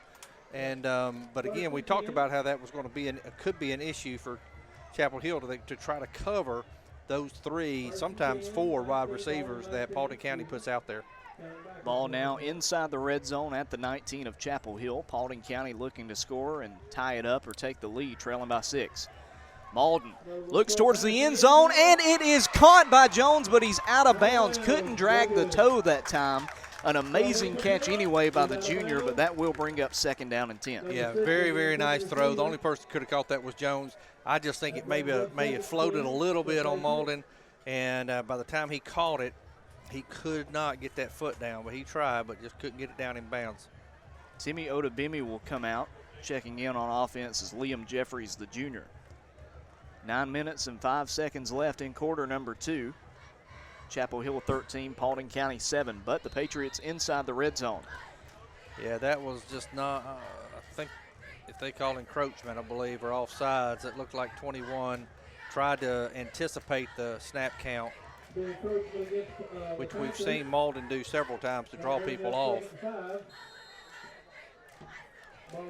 We can assure you that the Hiram Hornets got a few extra stadium steps in this week after how many times they were called offsides. Malden working the snap count again. Second down and 5 after the penalty. They'll hand it off to J.J. Kelly, and he is crushed in the backfield, just wrapped up in the big arms of a defensive lineman, nowhere to go. And another good play there from the Panthers. Yeah, again, just great penetration coming through the line of scrimmage, meeting the ball carrier right past the line of scrimmage. And I know you may be surprised if I tell you that number 34 for Tyrese Levin was one of the ones that pursued, was one of the ones that hit Kelly and was able to bring him down. He's everywhere. Samuel Stanfield, the senior defensive lineman, in there also. Trips left, one receiver to the right. In the pistol is the senior quarterback Malden. Behind him, the sophomore J.J. Kelly. 8:23 to go in the first half. He fires towards the end zone. Caught at the 5 by Khalil Jones. He'll be pushed back to the 7 where he steps out of bounds. And a late hit against Chapel Hill. Unnecessary. Wow. The whistle was blown about two or three times already before they tried to bring him down. No, you can tell the Chapel Hill folks are upset about that, but why they called that was he was already down. The whistle was blown, and the receiver continued to pull up on his leg to try to bring him down. And just trying to keep him safe. But still, I can understand both sides of it. But a great throw and a great catch just to get the first down like they needed. And now they're inside the 10 with first down. It was going to be at the 7, halfway to the goal, should place it around the 3-4 yard line. So Paulding County with an opportunity here to tie it up with a touchdown and maybe take the lead with an extra point. We'll see how it goes. First down and goal, ball inside the 5. Malden in the pistol, Kelly behind him, 2 receivers to the left. H-back is Odabemi, he's to the right, and Khalil Jones on the right side. Malden gets the snap, but play is blown dead before he gets the snap off. And that is delay a game against the offense. Cannot have that. I mean, there's no excuse for that whatsoever. So instead of first and goal at around the 3, that's going to move it back to the 8.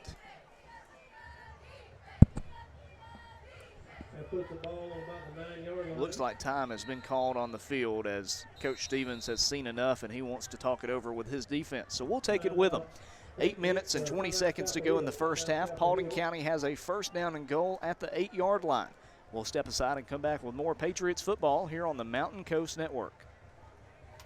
Sometimes we forget how easy it is to save energy at home. So Georgia Power is here with a little reminder, because it's often as simple as a twist to switch to LED bulbs, or as easy as a lift to move furniture away from air vents. It could be the flip of a switch to turn off the lights in an empty room. One way or another, these small changes can make a big difference, helping you save energy for the bigger things in life. Visit georgiapower.com/energy efficiency for tips and programs to help save energy and money. When the Shorter Hawks football team hits the road, the Mountain Coast Network broadcast team heads to Automax. Corey Rhodes and his crew have the right vehicle for us to travel across the southeast from the mountains of upstate South Carolina to the Gulf Coast on the Florida Panhandle. Wherever you are headed, Automax has the car, SUV, van, or bus that you need. Call Automax today at 706-291-0600 or visit them online at automaxrental.com/Rome.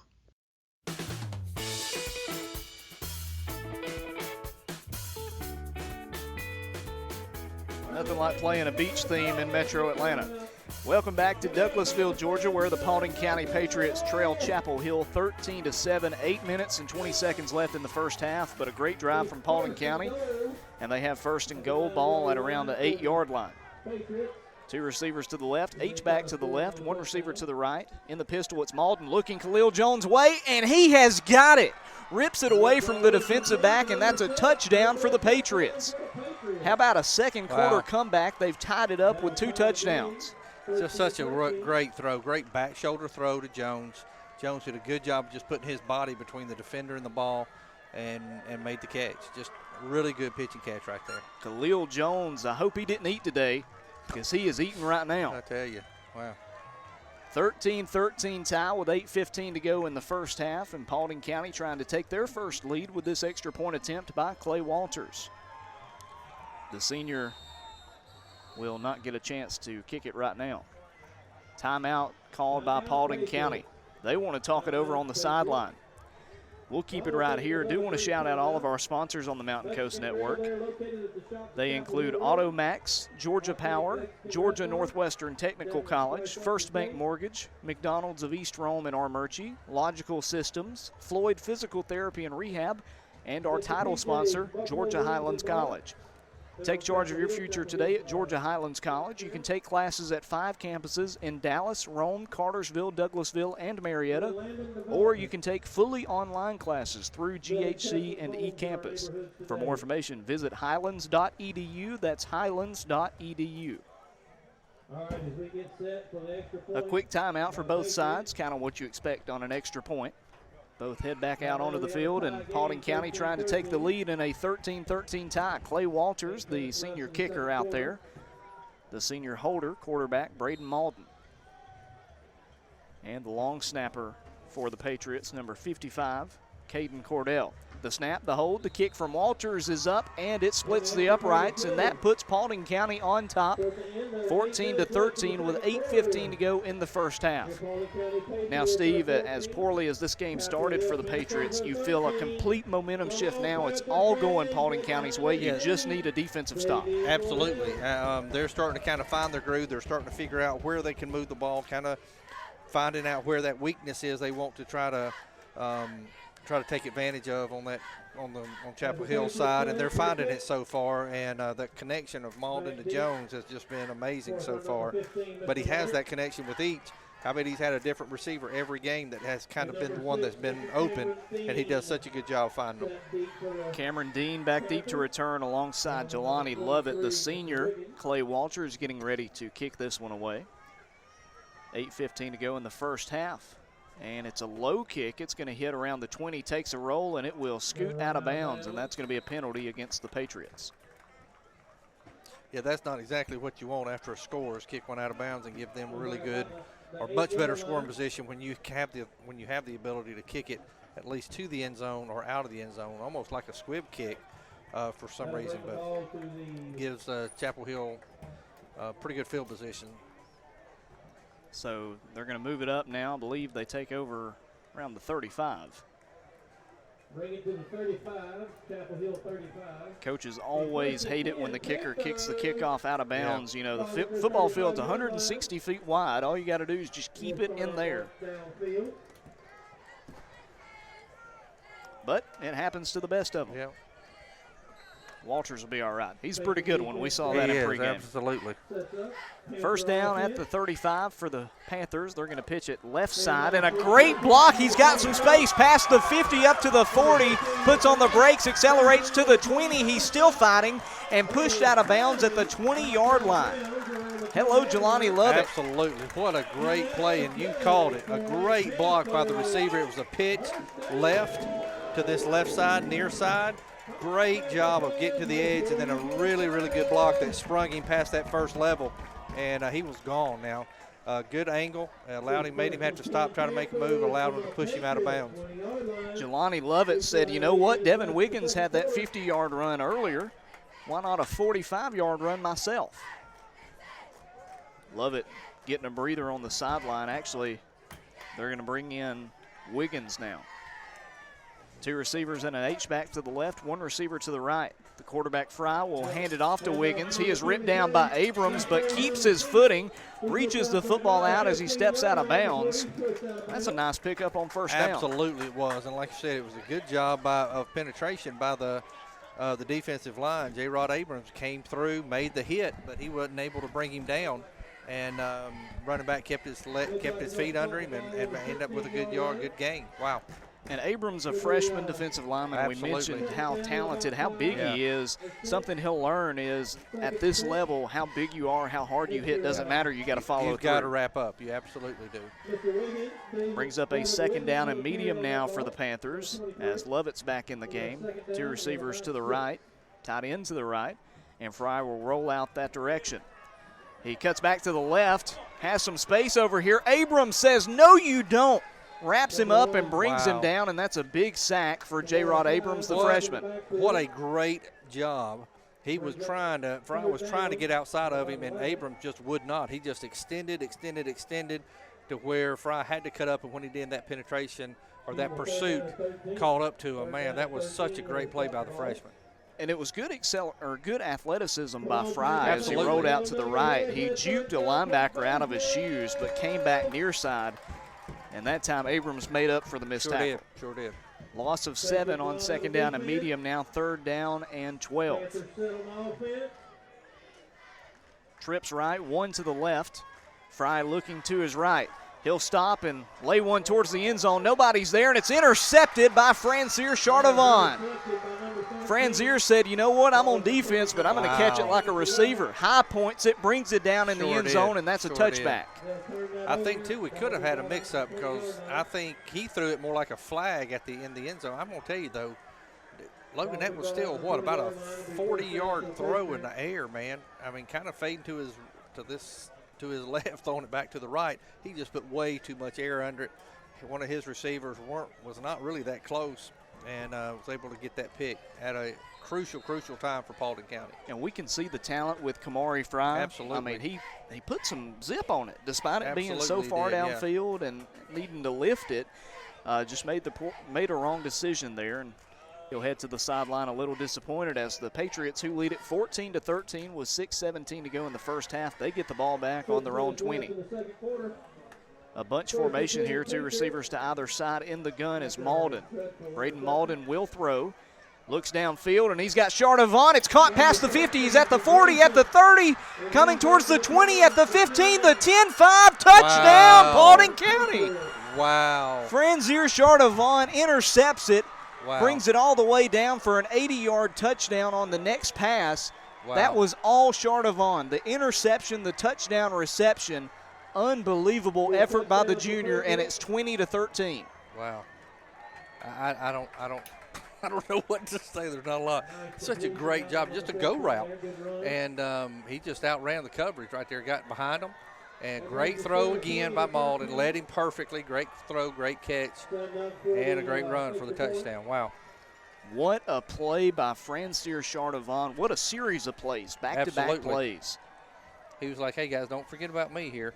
And let's not forget about Malden. Put a perfect dime downfield, over 30-yard pass. The extra point is up and good by Walters. And it's an 8-point game, 21-13 with 6:05 to go here in the first half. Paulding County, with a slow start, have more than made up for it.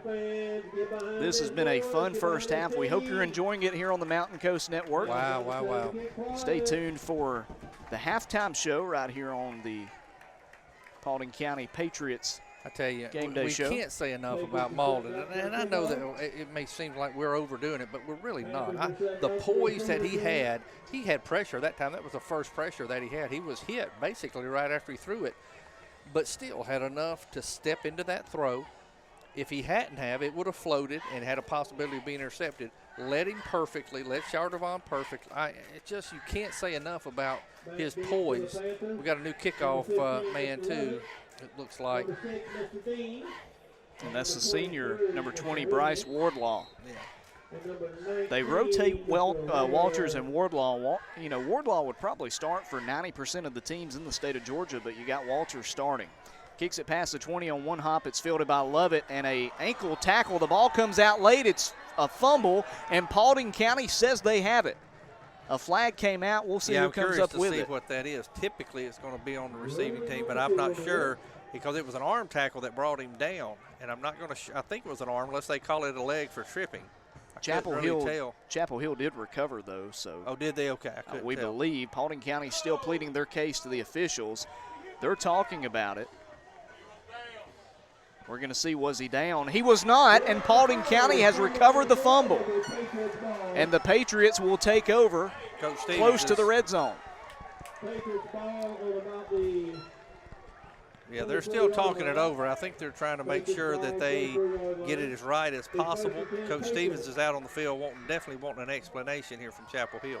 And the penalty was a hold against the return team. Obviously, that one is declined, and Paulding County will have it at the 24 at Chapel Hill. Jelani Lovett with what looked like a good return, and when he got tripped up, apparently he fumbled before he hit the turf. So Paulding County has great starting field position, already up 8 points and under 6 to go in the first half. Trips right, one to the left. In the pistol is Braden Malden, and behind him is J.J. Kelly. Malden looking near side, now coming back to the left. He'll throw it to Tyler Smith on a 10-yard pass, another first down. Yeah, just an out route, and did a really good job of making that throw. He's leading them real well. Threw him right out that lead shoulder, and enough for him to make catch it, get his foot in bounds, and then get out of bounds. That moves it up inside the red zone. Ball now at the 13 of Chapel Hill. Bringing Odebimi in motion from right to left. 2 receivers to either side now. And Malden, the senior gunslinger, in the pistol.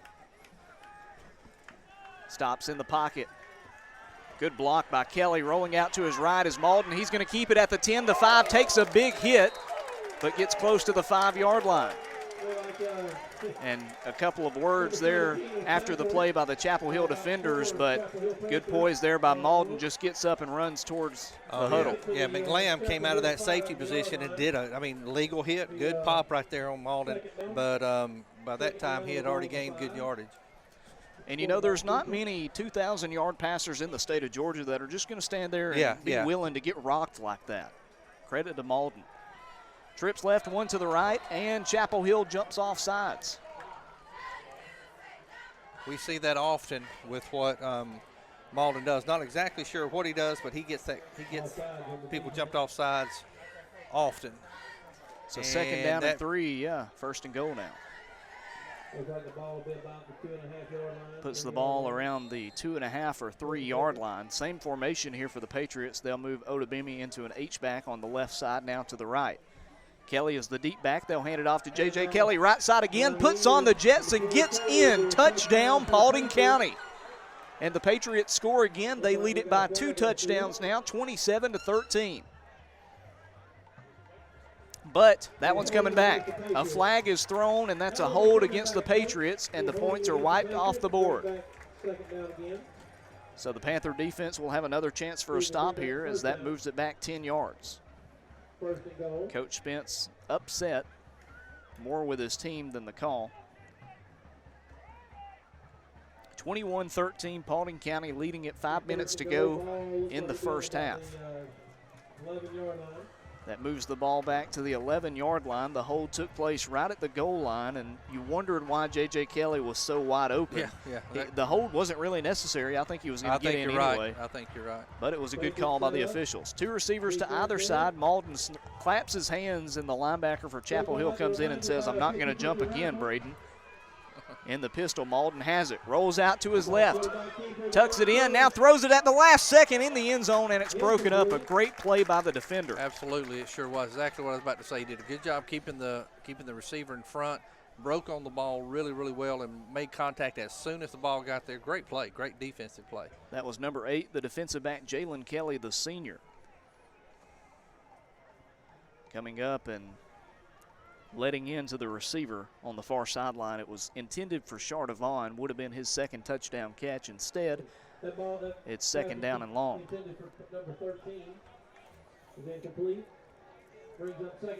Second down and goal at the 11-yard line for the Patriots. They'll hand it off. No, play action. Rolling to the near side. Malden fires to the end zone, and it's dropped. Hit number 16 in the hands. Gavin White, the junior, just couldn't catch it. Wow, wide open. It's like I said, hit him right in the hands out of that first target for the tight end, and had him there, but just couldn't bring it in. And nobody's more upset with himself after that than the tight end, Gavin White. He knew he should have caught it.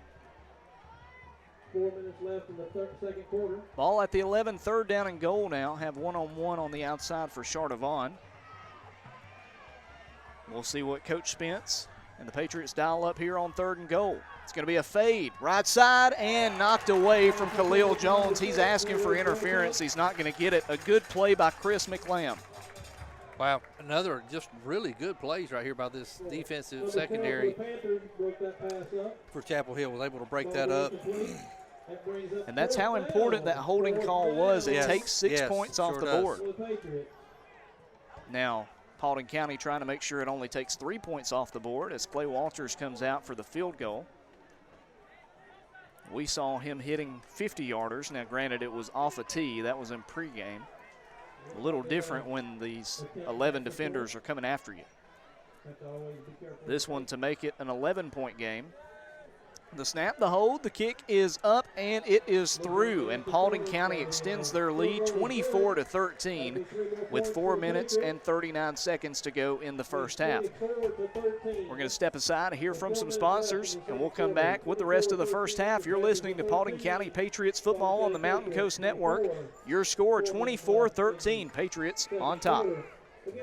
When in Rome, be sure to stop by your Martha Berry Highway or East Rome McDonald's after the game. They're open 24 hours in the lobby and drive-thru to serve you. And remember, they serve fresh, scratch-made buttermilk biscuits and $1.29 any size coffee, hot or iced, along with $1 any size soft drinks and sweet tea. Download the McDonald's app for great deals and earn loyalty and rewards points for every purchase toward free food. Your Martha Berry and East Rome McDonald's are proud supporters of Northwest Georgia's students and athletes.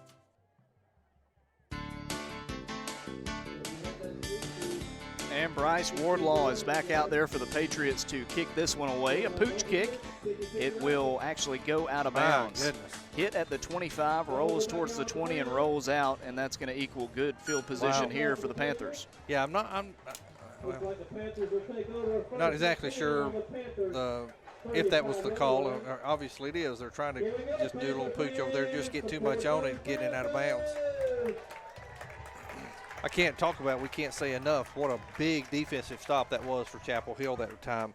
I know they gave up 3 points, but were helped by the holding call. But still, great job. They've had there were 2 passes that were thrown that the defensive backs made perfect plays on that caused incomplete passes that only to give up that 3 points was pretty big stop. 24 unanswered points for the Patriot offense. Panthers need to respond. They give it on a pitch to Lovett on the outside, and this kid's got some wheels, showing it again, running for a first down past the 45, up to midfield and out of bounds right at the 50. What's pretty amazing right there was it was a pitch to this left side. He was able to get to the end, and he was probably a good 12, 13 yards downfield, but yet J-Rod Abrams was the one that came in and was able to finally bring him down. He's got a great motor. This is a kid that you're probably going to be hearing his name on Saturdays, J-Rod Abrams. Another good run by Jelani Lovett. Now in the game is Wiggins. It's a keeper on the read option for the quarterback, Fry. He goes right up the middle, and he is brought down quickly by the Paulding County defensive line. On the hit that time, number 58, Taylon Cochran. Check that. That was Abrams again. Not 58, 48. Or no, it was 58. Yeah, Cochran comes off the field with his helmet off. If we're not sure, I think we're just going to say J-Rod Abrams, because that's kind of been, yeah. 2-yard pickup on first down for Kamari Fry, the senior quarterback. 2 receivers to the left, 1 to the right, H-back to the right, and a tight end to the right of Fry. Bringing a receiver in motion, it's Roberts. It'll be a pitch ahead to Roberts. Gets around the defensive end, tries to turn upfield, but he is crushed and runs into Abrams. Also on the hit that time for Paulding County, number 5, Braden Scott. And Abrams is down. He was, unfortunately, the receiver of all of that contact as they flipped it ahead to Roberts. And we hope that Abrams is okay. The second time he has went down here in the first half. Yeah, they don't need that to happen. They need him back on that field. 3 minutes and 37 seconds to go in the first half. 24-13, an amazing second quarter turnaround for Paulding County. They were down 13-0. They have outscored them 24-0 since. Looking at our sponsors, want to remind you that if you want to get back in motion, you can call Floyd Physical Therapy and Rehab.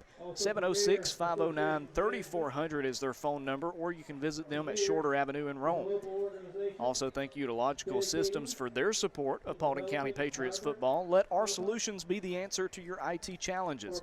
Logical Solutions is the go-to for all information technology issues in North Georgia, North Alabama, and southeastern Tennessee.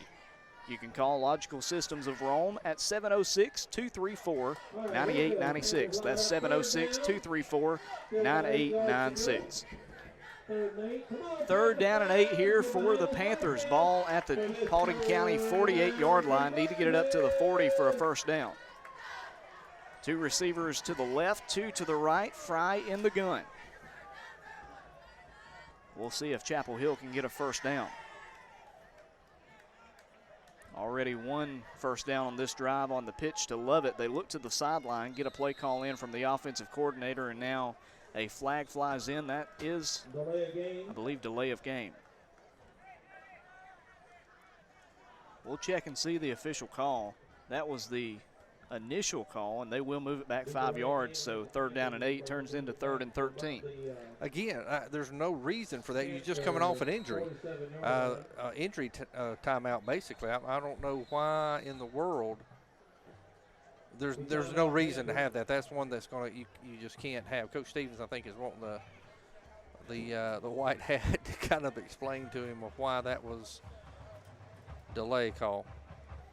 Timeout called by the Panthers. They want to talk it over. We'll give them a chance to do so. 3:29 to go in the first half. 24-13. Patriots on top on the Mountain Coast Network. If another crisis happens, will your job be secure? Find a career path where you are essential. Georgia Northwestern Technical College offers programs of study in business, health, industrial, and public service at 6 convenient campus locations. Take day, evening, or online classes to get your degree, diploma, or certificate. Apply now. Visit us on the web at gntc.edu. Georgia Northwestern Technical College. Be essential.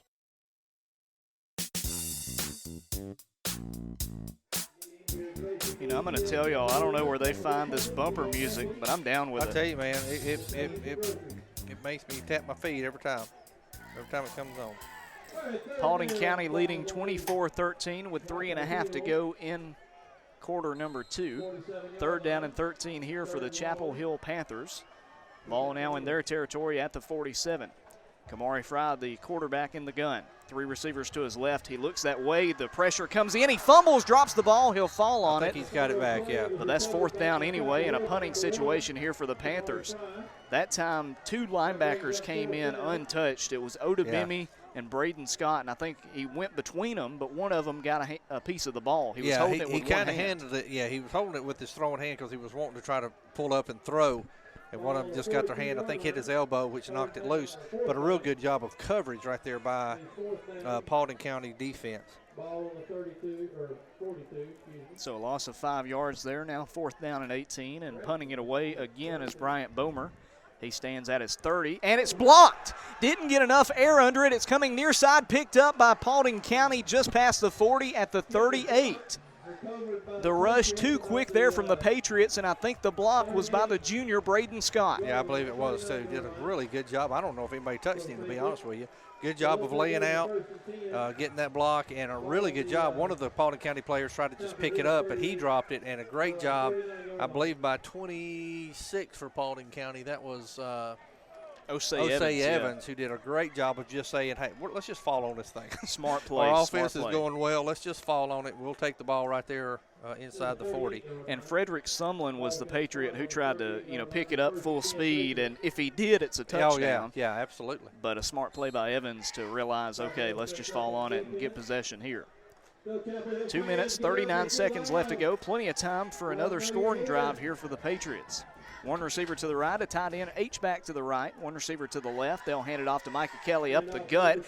He gets hit, and then the lineman pushes him from behind for a gain of around 6 yards. Nice play. Really good job right there by Kelly. He hasn't been having a lot of ability to get yards.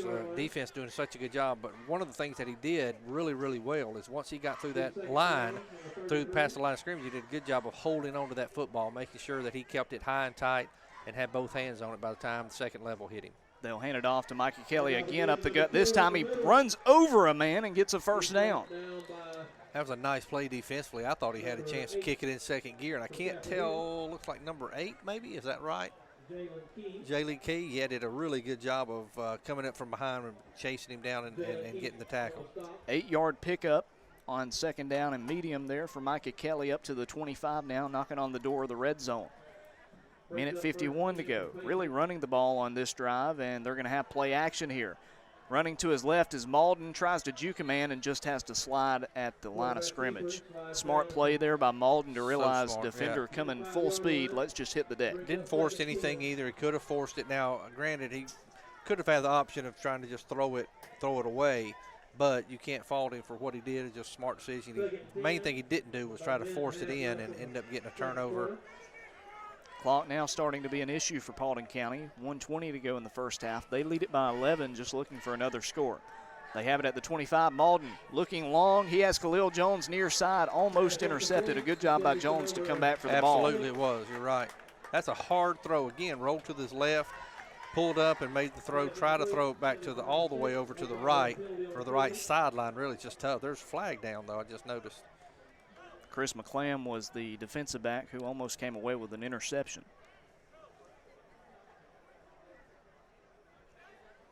Looks like it's against Paulding County, but I'm not sure what it is yet. The ball was at the 25. They're going to pick up the flag at the 31. And they are going to move it back to the 41. So a hold against Paulding County ends up being a 16-yard penalty. Well, that was big, too, because now they're pushed, even though you have a – Walters is a phenomenal kicker. We're pushing him now outside of field goal range. Got to get up to the 15 for a first down. You got it at the 41. Malden looking for an open man. He's got Jones downfield. Jones couldn't catch it. The defender was all over him, and the flag flies. I know Chapel Hill's does not agree with that, but he definitely hit him. The only thing they could argue about was that it was not catchable, but he was definitely hit before the ball had a chance to get there. He hit him and kind of turned his body away from the football, and when that happens, they're going to call it 10 times out of 10. Unless it was not catchable, which obviously they felt like it was. You could maybe make the argument that it was a little high, but I don't think high enough. I think you're right. So going from the 41 up to the 26, I would imagine, and it's first down and 10. Wow. Should be an automatic first down after the penalty. No, they're going to say second and 11. Nonetheless, Malden will pass, steps up in the pocket on the run, dumps it off to Smith at the 25, up to the 20, the 15, the 10, the 5, and he is inside the 5-yard line. First down and goal for Paulding County. That was such a smart play by Malden as he was having to run this way, roll out this way, not really roll, but scramble this way. He had the linebacker that was on, that was covering the receiver, and so he acted like he was going to run it, and the linebacker had to come up on him. Then he just dumped it off to the receiver. Wow, what a smart play. 23-yard pass from Malden to Smith. Gets them up to the 3-yard line. First and goal now for the Patriots. 56 seconds to go in the first half. Malden under center. Got to think it's going to be a run here. They'll hand it off to J.J. Kelly left side. He tries to jump over a man, keeps his footing. He'll get up to about the 1 or 2 yard line. So a short gain by Kelly on first and goal.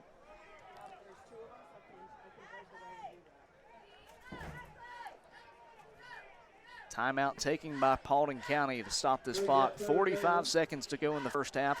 24-13, Patriots leading it, and a good chance to add to it right here. We're going to step aside and hear from Georgia Highlands College, and we'll be back with the remainder of the first half here on the Mountain Coast Network. When it comes to college, you don't have to pay more to get more. Georgia Highlands College offers more value at the price you want. More focus on your goals. More preparation for your future. More help navigating your path to success. And with more in-person, remote, and hybrid class options than ever before, you don't have to pay more for the same classes you can get right here at home. Start taking charge of your future and let us show you how to pay less and get more today. Visit highlands.edu. That's highlands.edu.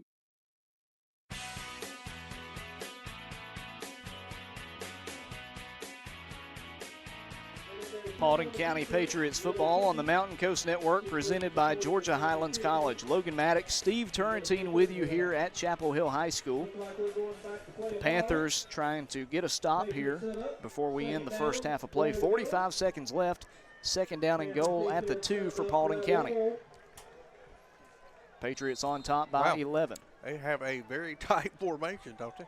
Yeah, and under center is Malden. A quarterback sneak right up the middle, and he's still standing, landing at the H of Panthers before he falls down. Calling a touchdown. Yeah, he easily got in. I mean, he was. I think again it was one of those they put the big tight end Gavin.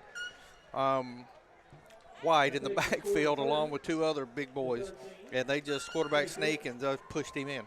And J.J. Kelly is a small kid, don't get me wrong, but he came in and hit Malden full force in the backside. Probably didn't feel good to Malden. No, probably not. But it achieved the goal of getting him a touchdown. 30-13 now. 30 unanswered points by Paulding County, and if I'm not mistaken, all 30 in the second quarter. Absolutely, you're exactly right. 39 seconds remaining in the first half. Walters trying to make it an 18-point game, and his kick achieves that. 31-13. Paulding County with your conventional 31-point second quarter. They lead it big over Chapel Hill, and head coach Brad Stevens going to have plenty to talk about in the locker room. Good start by Chapel Hill. Panthers just falling apart in the second quarter. I don't know how many times we've said this in the course of, but it's a tale of 2 quarters, really. I mean, that first quarter was all Chapel Hill. It was 13-0 going into the second quarter, and then all of a sudden it's just been an explosion this second quarter, all in the air for the most part. The drives were big plays in the air, and so looks like I believe they got Walters back in to kick this one off. We'll see if Walters can keep it in between the white lines. His last kick scooted out of bounds. Bryce Wardlaw had his last kickoff also go out of bounds. Walters kicks this one away, a nice high kick. It'll be fielded at the 10. Up to the 20, 25, up to the right side, past the 25 to the 30, up to the 34 before he's dragged down from behind by number 1, Liam Jeffries. So a really good return that time by number 6 for Chapel Hill, Cameron Dean. Yeah, it was a very good return. He does a good job returning these kickoffs, the opportunities that he's had. He's always getting some positive yards. That was a little bit probably more of a line drive than Walters was actually wanting. He didn't get a lot of air under that one, but still at least it was able to make them make a play. First down and 10 here for the Panthers, 31 seconds left. They've had some success. Absolutely, you're right. With big plays tonight, especially in the run game. We'll see if that comes into play here. In the gun is Kamari Fry, the senior quarterback. He'll hand it off. A run to the left side by Wiggins. Jukes ahead and then gets swallowed by J-Rod Abrams just past the 35. Picks up 2 yards, maybe 1 yard on first down. Chapel Hill will take a timeout. We'll keep it right here. Again, folks, stay tuned at halftime. We'll have all the first half stats for you. We'll also get some scores from games in the area. And after the game, make sure to tune in to the Northwest Georgia football post-game show, scoreboard show, whatever you'd like to call it, at NWGA Football on Twitter. They'll be talking about this game along with tons of other games in the area in Northwest Georgia and Metro Atlanta. That's at Northwest Georgia Football on Twitter, at NWGA Football. 31-13, Chapel Hill trails Paulding County. Paulding County with 31 unanswered points. A couple of nice touchdown throws from Braden Malden. A touchdown rush by J.J. Kelly as well for the Patriots, and a touchdown run for Malden also. Both teams back out there on the field for the final 22 seconds of the first half. Panthers have it 2nd down and 9 on their own 35, 36-yard line. 4 receivers to the left in a bunch formation. They'll pass it on a man to a screen up to the 35, to the 40, and hit low and out of bounds at the 42. Yeah, good job by really both teams right there. Paulding County did a good job of hitting him and not allowing him, hitting him and getting him down before he was able to get the first down, and a good job by Chapel Hill receiver to get out of bounds. Goes in the books as a 7-yard pass to number 15, Jelani Lovett, the running back. His first catch of the afternoon. 2 receivers to the right, 1 to the left, a tight end on the right. 15 seconds left in the first half. Fry rolling out of the pocket, now stepping back up, looking to his left, trying to juke away from a defender, and he will not get away from Timmy Odebimi. Jumped ahead from Van Dyke, but Odebimi said, "You're going to stay right here." Yep.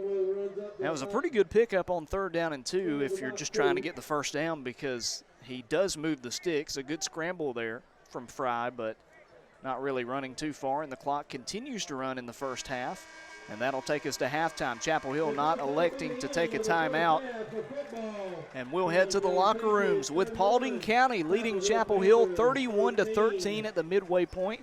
31 unanswered points for the Patriots, and they have a nice 3-score lead here at halftime. You're listening to Paulding County Patriots football presented by Georgia Highlands College right here on the Mountain Coast Network. We're going to take a timeout and hear from some sponsors. We'll come back with halftime stats in a moment right here on the Mountain Coast Network.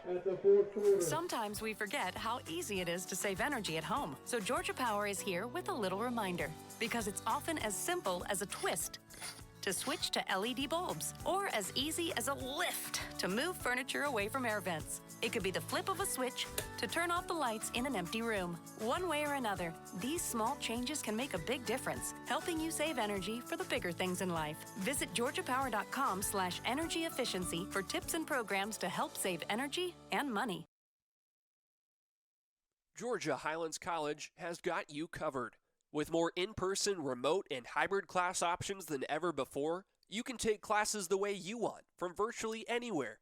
That means at GHC, it's the right time, the right place, at the right price. Did you know GHC has one of the lowest tuition rates in the country? That's right. You don't have to pay more for the same classes you would take at other colleges. Get your 2-year or 4-year degree right here at home. Now's your chance to take charge at Georgia Highlands College.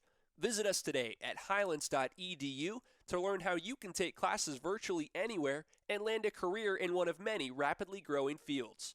Again, that's highlands.edu. highlands.edu. It doesn't matter if you're a weekend warrior or a star under the local lights. Sometimes it's just not that easy to bounce up and walk it off. That's why Floyd Physical Therapy and Rehab is here to keep you healthy on and off the field. Our licensed and certified therapists and trainers provide quality health care designed to get you back on your feet as quickly as possible. And our urgent care offices are conveniently located where you work and play. Floyd Physical Therapy and Rehab offers the experience and technology needed to get you back in the game. Find out more at floyd.org. When the Shorter Hawks football team hits the road, the Mountain Coast Network broadcast team heads to Automax. Corey Rhodes and his crew have the right vehicle for us to travel across the southeast from the mountains of upstate South Carolina to the Gulf Coast on the Florida Panhandle. Wherever you are headed, Automax has the car, SUV, van, or bus that you need. Call Automax today at 706-291-0600 or visit them online at automaxrental.com/Rome. At First Bank Mortgage, we help others get to a better place. Your better place might be a yard for your kids or a bigger home for your growing family. Maybe it's just to refinance your current mortgage. Whatever your better place is, First Bank Mortgage will help you get there. Call 706-232-9458. Voted Best Mortgage Lender 2 years in a row. First Bank Mortgage, 338 West 3rd Street, Rome. Member FDIC, Equal Housing Lender. NMLS ID 472433. First Bank Mortgage, helping you get to your better place.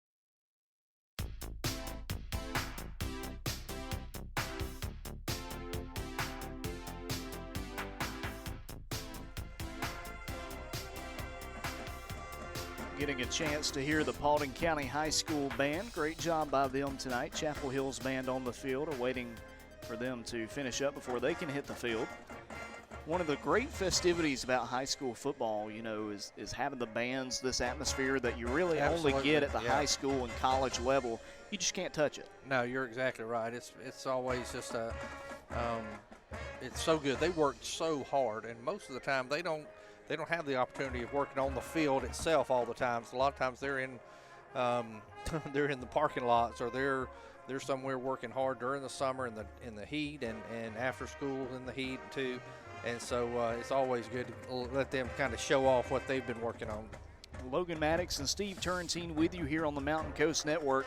We're at halftime as Paulding County on top of Chapel Hill, 31-13. The Panthers raced out to a 13-0 lead, and you're sitting here thinking, oh no, Paulding County's in trouble. This is not how we thought the game would go.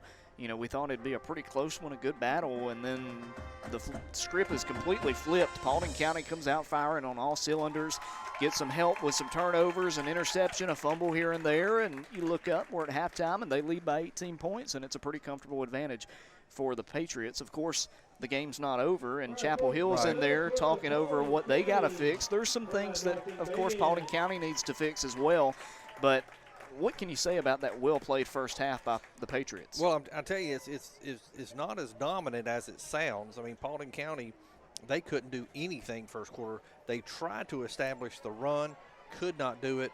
Great effort by Chapel Hill's defense, especially led by senior linebacker Tyrese Levin, who did a great job stuffing holes, making sure they were penetrating that offensive line, hitting the both Kellys behind the line or at the line of scrimmage, and all Paulding County wanted to do was try to establish that running game. We're not able to do that at all. On the flip side, Chapel Hill definitely established running game. They were able to run, especially outside the tackles, and that's how they got their points quickly. And then all of a sudden in the second quarter, it flipped. But where Paulding County decided we're going to utilize our leader, we're going to utilize Braden Malden. We're going to utilize those really good receivers that we have. Not only Jones, Okoye, and Shardavon, but also Tyler Smith and others. Okoye went out in the first quarter with an injury, but he's been filled in by Tyler Smith, and they've done a great job of throwing the ball down the field. And so, but the thing that's hurt Chapel Hill this second quarter is they've had some big gains, but then they're always hurt by turnovers. They've had 2 turnovers, and they've had some major penalties that have backed them up, that have forced them to punt where they were down on their side of the field. So it hadn't been a dominating performance like it may look like or sound like. But Chapel Hill has to quit shooting themselves in the foot. They got to quit making turnovers. They got to quit getting those penalties that's pushing them back or turning the ball over to Paulding County. And as the Chapel Hill High School marching band makes their way to the turf field here at Panther Stadium, talking about Panthers right here at halftime, I think also how one-dimensional they are at this point is really hurting them because of the amount of yardage they've gotten on the ground versus the run. It almost feels like with the routes that they have designed for their passing game, it's like it's usually what you see when a quarterback is not that great at passing the ball, but we know that's not the case because Fry has some zip on it. He does. You got to wonder if maybe it's some inexperienced receivers and it's still early in the season. Not sure what Stevens, what his line of thinking is, but, a lot of short routes and out routes. If they were stretching the field, I think this is a different ball game because Fry has shown that he's got a cannon. Absolutely. And he's done a good job when he's had that opportunity. The biggest difference right now is Paulding County's getting pressure on Fry. They're forcing him out of the pocket. They're forcing him to have to run. Where on the flip side to that, Malden's being able to, for the most part, just stand back and pick a receiver that's open or let the play develop to where he may not be open initially, but as they make that as a crossing route or an out route or even a go route, they're giving him that opportunity to wait to make that throw. Fry's not having that option. Their defense, especially the linebackers for Paulding County, are doing such a good job, mainly Braden Scott, of getting in, forcing Fry to run, go out of the pocket, and it's just harder to make those precise, longer throws when you're on the run. Looking at stats as we've reached the halfway point, Chapel Hill is being outgained by Paulding County 261 to 216. Still pretty close as far as total yardage because of the great first quarter that Chapel Hill had. The Panthers with 149 rushing yards, 67 through the air, and a lot of their success has been because of Kamari Fry. 7 of 10 passing, 1 interception. He's been solid so far. Absolutely, yeah. Just trying to stretch the field a little bit more, but the running game has really stood out for the Panthers so far. You've got Jelani Lovett, leading rusher, 72 yards on just 3 carries. Devin Wiggins with 63 yards on 5 carries. And then Fry himself with 14 yards on 8 carries. As for Paulding County, it's been all about the pass game, and that's what we expected. 218 yards through the air for Braden Malden in that first half. Had 23 pass attempts, the vast majority of those completions, and most of those completions going to none other than Khalil Jones. 6 catches for 77 yards. He has mossed some defensive backs tonight. Oh, absolutely. He has played so well and doing a good job of getting behind the defensive backs. But on the other hand, too, you had Shardavon, who had a great back-to-back series, one defensively, making the interception, then turned right back around on a go route for a touchdown. And then you also got to know Paulding County had a running touchdown call back, which has hurt them too. So they're playing well, but throwing the ball, stretching the field, throwing it downfield has really kind of been the go-to for them. And I guarantee you that's one thing that Coach Stevens is in the locker room right now going, okay, we have to make them. We've got to keep them in front. We've got to make them. We've got to be able to stop them throwing the ball, at least not making it as easy as it is right now. Then on the flip side, Coach Spence right now is making sure too that they've got to be able to stop that run. Chapel Hill's been able to run on the outside tackles pretty much all night. They've got to find a way of making sure that those defensive ends especially, and when we saw it, J. Rod Abrams, we saw him do it one time of really stretching that field out, making them cut in as they're running. But those are both areas that these teams are going to have to work on at halftime. Looking at it, you saw David Okoye go out with an injury in that first quarter, and we haven't seen him back out yet. We hope he's okay. There's no reason to rush him if he's possibly hurt. But with that being said, one thing that's got to please you if you're looking at it from the Patriots' perspective is that with Okoye out, Khalil Jones has really stepped it up. Absolutely. Not only that, Franzier Chardavon, he's got one catch, but it was a pretty good one. Yeah, 80 yards. Yeah. He caught it at the 50 and outran the defense the other 50 yards. So it's been a great first half for Paulding County. Also, shout out Tyler Smith, a guy who's getting some offensive snaps, 47 yards on 4 catches, the prep school transfer. Rushing, not a lot to talk about for Paulding County, because when you look up and Braden Malden is your leading rusher, it's a little concerning after a half a play. He's got 21 yards on 4 carries, but it's credit to Malden. He's had a couple of nice carries. Yeah, he has, and a couple of those have been a credit to the offensive line who really pushed him for about a 10, 12 yards a couple of times. Now, you do have one rushing touchdown that was J.J. Kelly, about a 6-yard run, but other than that, yeah, you're right, it's all been through the air. Looking at some other rushers for Paulding County, J.J. Kelly with a touchdown run. He's got 4 yards on 3 carries and then 18 yards on 7 carries for Micah Kelly. You've got to think that as this game progresses, as Chapel Hill's defense tires out some, they've been on the field a little bit longer than Paulding County's. You've got to think there's going to be some more opportunities in the run game. We'll look for that the rest of the way. You've got scoring down over there. If you want to give us a scoring summary, it was a great start for Chapel Hill, then Paulding County battled back. Yeah, absolutely. It started off with really just 6 minutes and 23 seconds left in that first quarter. Chapel Hill struck early on a run by Devin Wiggins, a 50-yard run by Devin Wiggins with the extra point good. That gave it 7-0. Then Chapel Hill came right back after a 3-and-out, came back with a minute 15 left on a pass play from Fry to Dean on a 23-yard pass play. The extra point was blocked, so then it was 13-0. But since then, it has been all Paulding County. In the second quarter, you had a run, that Logan was talking about, J.J. Kelly, 6-yard run. Made it 13-7 with the extra point good by Walters. Then with 8:15 left in the second quarter, you had Paulding County scoring a pass play. That was a 13-yarder from Malden to Jones that put Paulding County, gave them their first lead, and they haven't looked back since. So that made it 14-13. Then with 6:13 left in the second quarter, Paulding County on another pass play, Malden to Chardavon. That was that 80-yard pass play that we talked about right after Chardavon made that interception in the end zone. Again, Walters with the extra point. That made stretch the lead to 21-13. They're not done yet. 4:39 left. Paulding County hits a field goal. Walters hits around a 28-yard field goal, puts the score, increases to 24-13.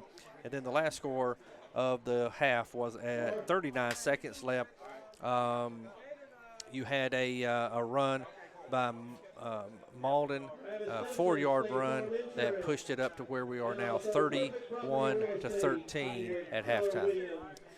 So if you're Paulding County, what do you want to see from them? If you're Coach Spence right now, I mean, the Patriots are up big, but there's always room to improve, and you never want to lay down and just think you're going to win. Well, one of the things he's going to make sure that can't happen, because like I said, the score is 31-13. It actually could have been more. They had a touchdown called back. However, there's been too many explosive plays by Chapel Hill where you can't go out and rest. They've got to find a way to stop the run. And then offensively, you've got to find a way of getting your running game going, because what you don't want to do in games like this, when you have a high explosive offense like you do with Chapel Hill, if you're having to throw all the time just to try to get a first down, you're taking an opportunity to also have a lot of incomplete passes, that's going to stop the clock. You'd like to have your running game going, so you could stop, so you can keep that clock running, get those first downs, move the chains, move the clock. Ideally, that's what he's wanting. He's wanting to have a better balance, a much better balance of running and passing. And right now, the only way they're really moving the ball down the field is throwing. Well, we've got about 5.5 minutes left until the second half will start, so we're going to do this. We're going to take a timeout, hear from some more sponsors here on the Mountain Coast Network. We'll come back with some scores around the area, and we'll start getting ready for quarter number 3 to begin. We're at the halfway point. 31-13, Paulding County on top. Real quick, Logan, can I? Yeah. I just wanted to mention, too, I don't think we've mentioned it, is that Paulding County will get the ball. They won the toss, deferred. Sorry about that. I was just thinking about it, and I thought we hadn't mentioned that. So that's something good news anyway for Paulding County fans. Well, we'll be looking forward to it. We're going to take this time out, and we'll come back in a moment. You're listening to Paulding County Patriots football on the Mountain Coast Network. When it comes to college, you don't have to pay more to get more. Georgia Highlands College offers more value at the price you want. More focus on your goals, more preparation for your future, more help navigating your path to success. And with more in-person, remote, and hybrid class options than ever before, you don't have to pay more for the same classes you can get right here at home. Start taking charge of your future and let us show you how to pay less and get more today. Visit highlands.edu. That's highlands.edu. It doesn't matter if you're a weekend warrior or a star under the local lights. Sometimes it's just not that easy to bounce up and walk it off. That's why Floyd Physical Therapy and Rehab is here to keep you healthy on and off the field. Our licensed and certified therapists and trainers provide quality health care designed to get you back on your feet as quickly as possible. And our urgent care offices are conveniently located where you work and play. Floyd Physical Therapy and Rehab offers the experience and technology needed to get you back in the game. Find out more at floyd.org. En Georgia Power, todo lo que hacemos es por nuestros clientes. Estamos invirtiendo en tecnología para aumentar la resiliencia de nuestra red, expandiendo nuestra infraestructura para reducir cortes y tiempo en reparaciones, y suministrando una mezcla de energía limpia, incluyendo solar y nuclear. Nos esforzamos en mantener los costos 15% bajo el promedio nacional, con el mejor servicio al cliente. Con energía confiable, el futuro está en tus manos. Conoce más en georgiapower.com/reliability. If another crisis happens, will your job be secure? Find a career path where you are essential. Georgia Northwestern Technical College offers programs of study in business, health, industrial, and public service at 6 convenient campus locations. Take day, evening, or online classes to get your degree, diploma, or certificate. Apply now. Visit us on the web at gntc.edu. Georgia Northwestern Technical College. Be essential. At First Bank Mortgage, we help others get to a better place. Your better place might be a yard for your kids or a bigger home for your growing family. Maybe it's just to refinance your current mortgage. Whatever your better place is, First Bank Mortgage will help you get there. Call 706-232-9458. Voted Best Mortgage Lender 2 years in a row. First Bank Mortgage, 338 West 3rd Street, Rome. Member FDIC, Equal Housing Lender, NMLS ID 472433. First Bank Mortgage, helping you get to your better place. When the Shorter Hawks football team hits the road, the Mountain Coast Network broadcast team heads to Automax. Corey Rhodes and his crew have the right vehicle for us to travel across the southeast from the mountains of upstate South Carolina to the Gulf Coast on the Florida Panhandle. Wherever you are headed, Automax has the car, SUV, van, or bus that you need. Call Automax today at 706-291-0600 or visit them online at automaxrental.com/Rome.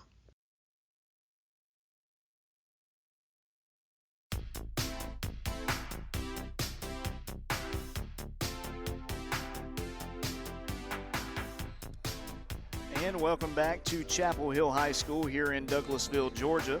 Paulding County 31, Chapel Hill 13 at halftime. A very nice first half by Coach Van Spence and the Patriots. Want to shout out all the coaches. Great game plan. These guys came in and, had a tough start, good adjustments, and that's what you want to see. That's all you can ask for from the coaching staff. They are coached, obviously, by head coach Van Spence, offensive coordinator and quarterback coach Trent Thompson. Rich Foster is the assistant head coach and offensive line coach.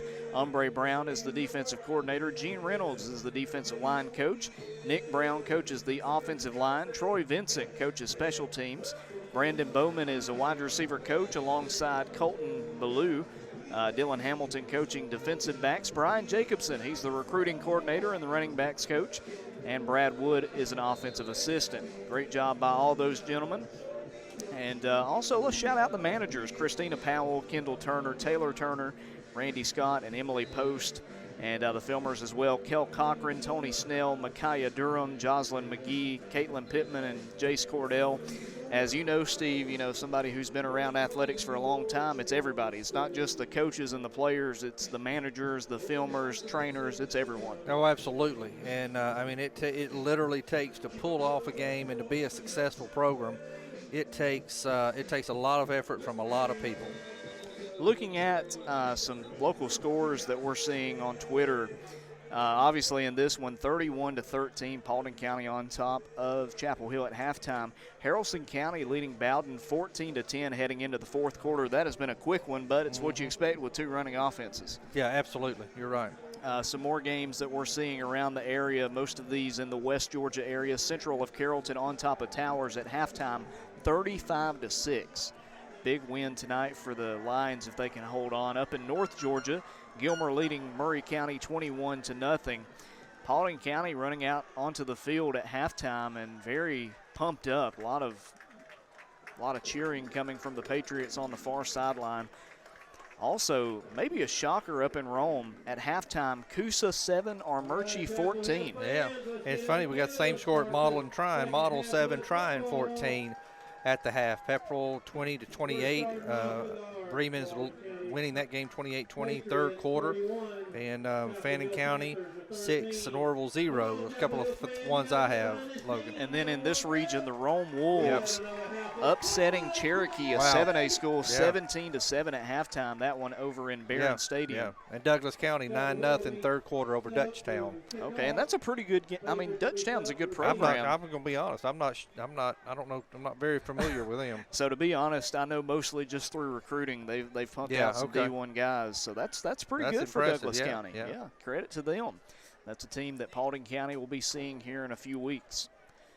Last non-region game for the Patriots, trying to go out with a win and head into region play a couple weeks from now, 2-1. Of course, Paulding County will be off next Friday. They'll be back at it on the 17th against Alexander, and we hope that you'll tune into that broadcast right here on the Mountain Coast Network if you can't make it out.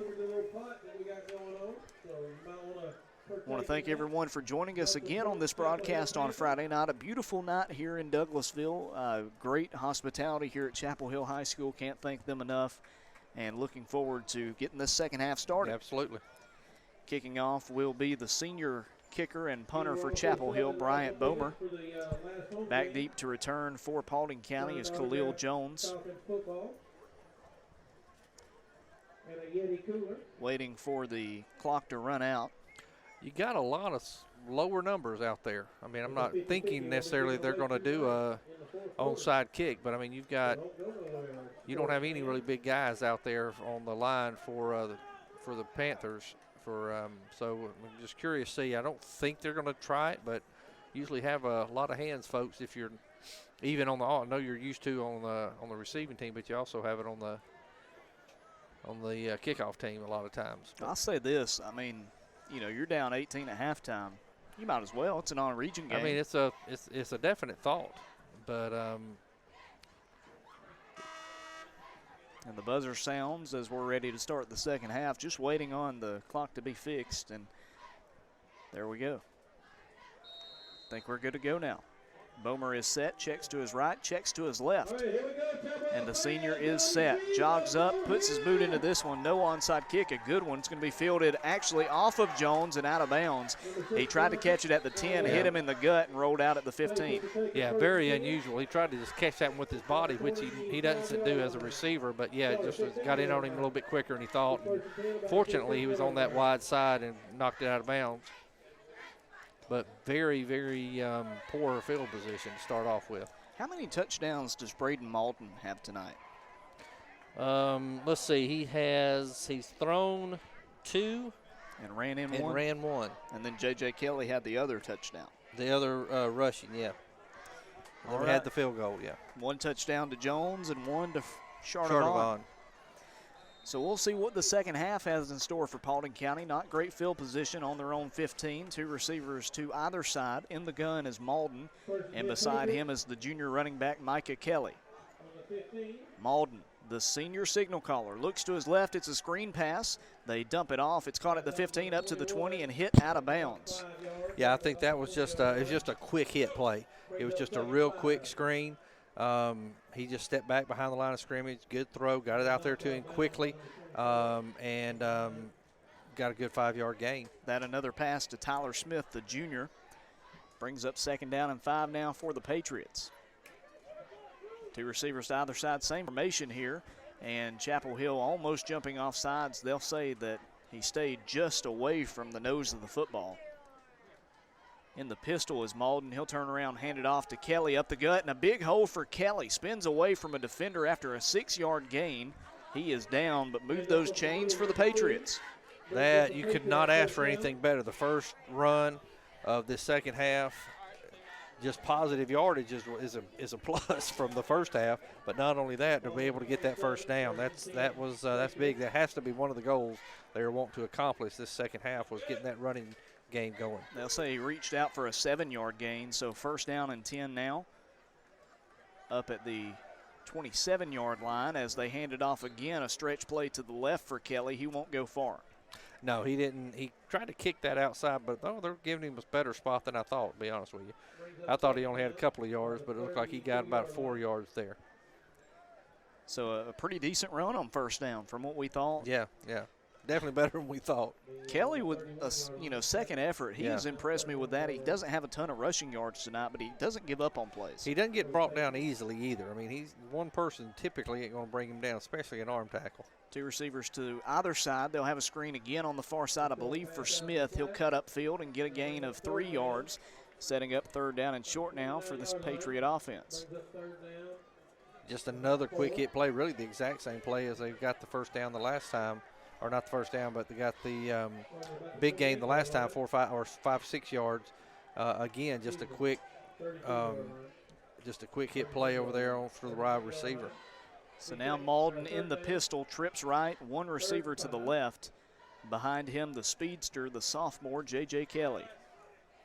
Come on, Panther fans, get behind this Panther. Malden receives the snap, looks to his right. That one a floater for Jones, but it's caught anyway for a 1st down up past the 45 to the 46, 47-yard line before he's brought down. I tell you, that was a tough throw. The ball was on that left hash.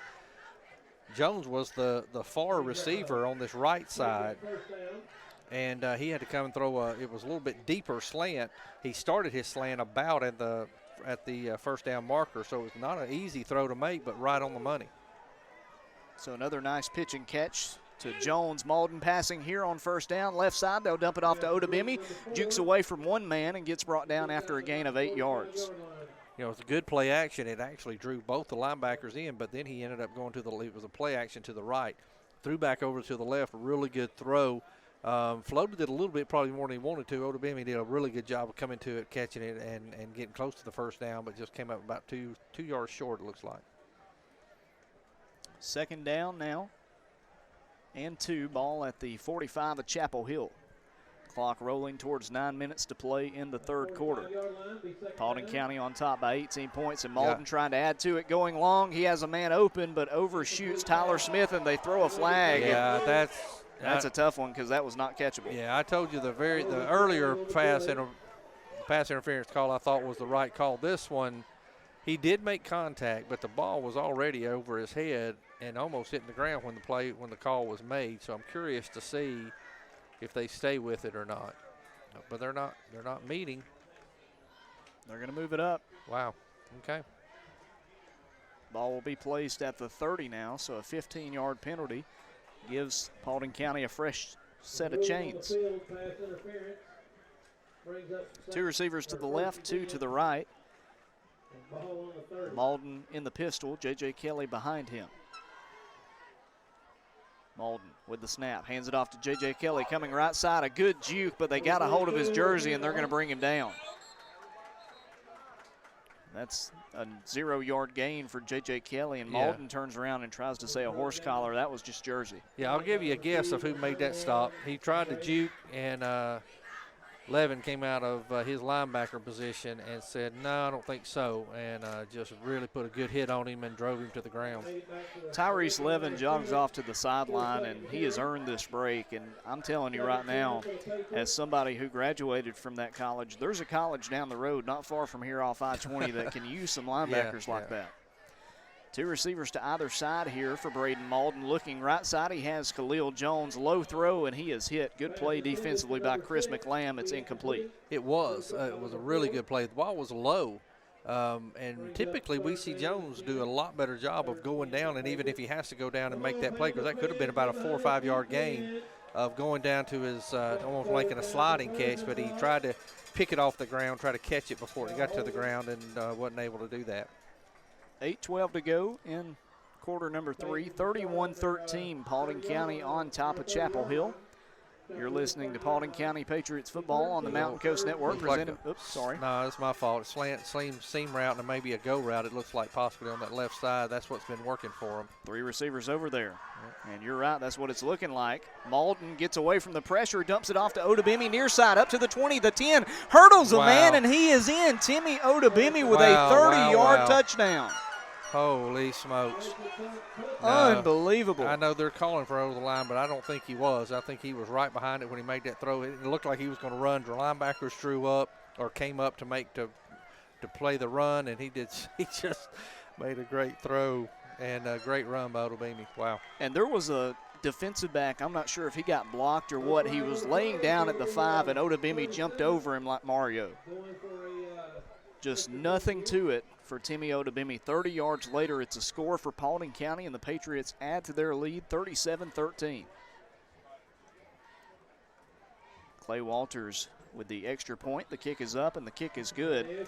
By the way, didn't mention it earlier, Walters' field goal was a 28-yarder. He is perfect on the night, 1 for 1 on field goals, and now 5 for 5 extra points. Third passing touchdown of the night for Braden Malden. It's been a perfect one for the senior. He's now up to 271 yards through the air. 8:01 to play in the third quarter, a 25-point lead for the Patriots here in Douglasville. And if you're Chapel Hill, you just want to respond. You don't want to get shut out from the first quarter on. Now, both of their touchdowns were in the first quarter, right? That is correct. So a great first quarter, and since then it's been tough for Chapel Hill. I didn't see how long that play was, to be honest with you. I knew that they had a couple of the touchdown? Yeah, the touchdown. Oh, 30. From 30 yards out, Malden to Odebimi. And most of it was Odebimi. It was only like a 3 or 4 yard pass. I kind of, where I'm sitting, when I looked up and I couldn't see the end of it there, and I couldn't tell what had happened. I saw him leapfrog the guy or hurdle the one defender. Great kick there from Walters high. It's fielded, but they've got some space. He's up to the 30, to the 40, gets away from Walters. He's at midfield, to the 40, to the 30, the 20, the 10, and he is down at the 5. No. Wow, what a great effort. That's a great run. Cameron Dean with a great return, but what a great tackle there. Number 32 for Paulding County chasing him down. Chris Core.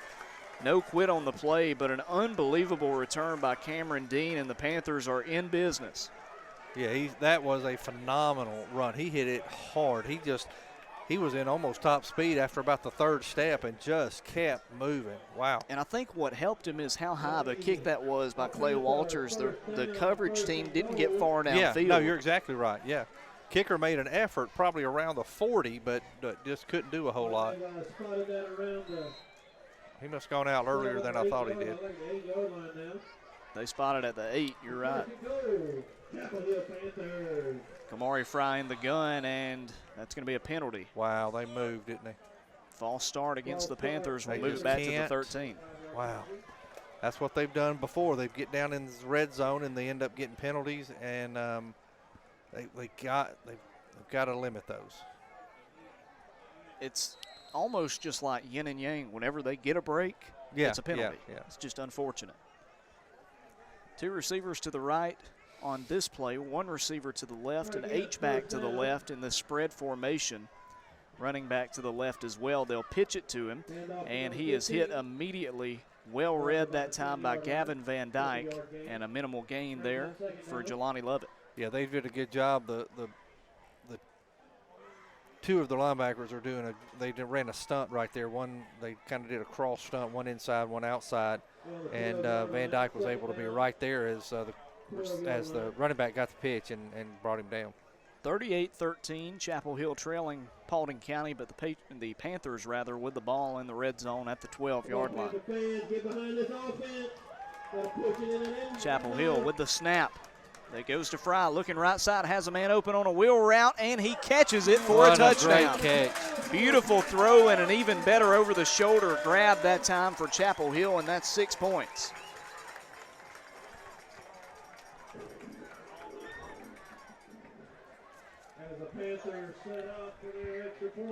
That was Cameron Dean, right, that made that catch, I believe, wasn't it? I believe it was Cameron Dean, number 6 on that far side. I thought it was 12. But we don't have a 12 on our roster, so we'll give it to Cameron Dean. Well, it's Joshua Wilson is 12. I just couldn't see. I'm old, man. I'm getting so old. I can't see. It was on the far corner back there. I got you. See, I did not have it on that roster. Yeah, I had to go ask before the game started because I saw him warming up, and I thought, that's a pretty big guy right there. Hey, good catch there, Steve.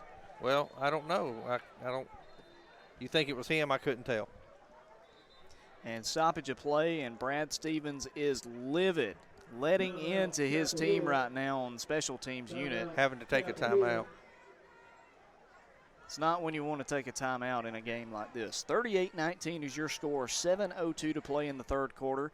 A 12-yard touchdown strike from Kamari Fry to Joshua Wilson. That's the first score of the game since the first quarter for Chapel Hill. Once again, we want to thank our sponsors here on the Mountain Coast Network. They include Floyd Physical Therapy and Rehab.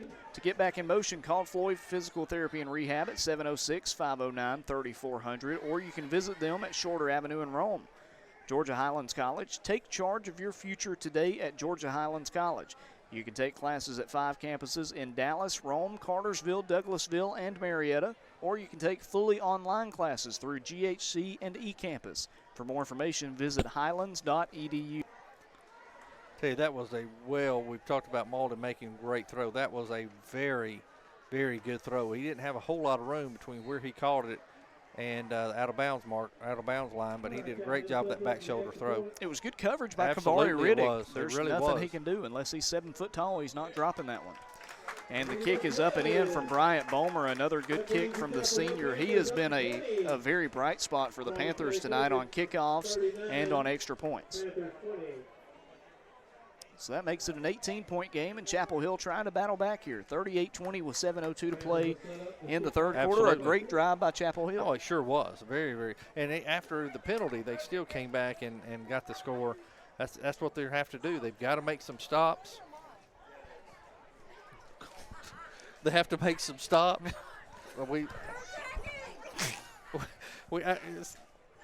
It's a moth that flew in, but it looked like a bat. I thought it was a big old bat flying in, but it was a moth. Yeah, landed right on my leg. I gave it a high five. Oh my Steve. gosh, this is awesome.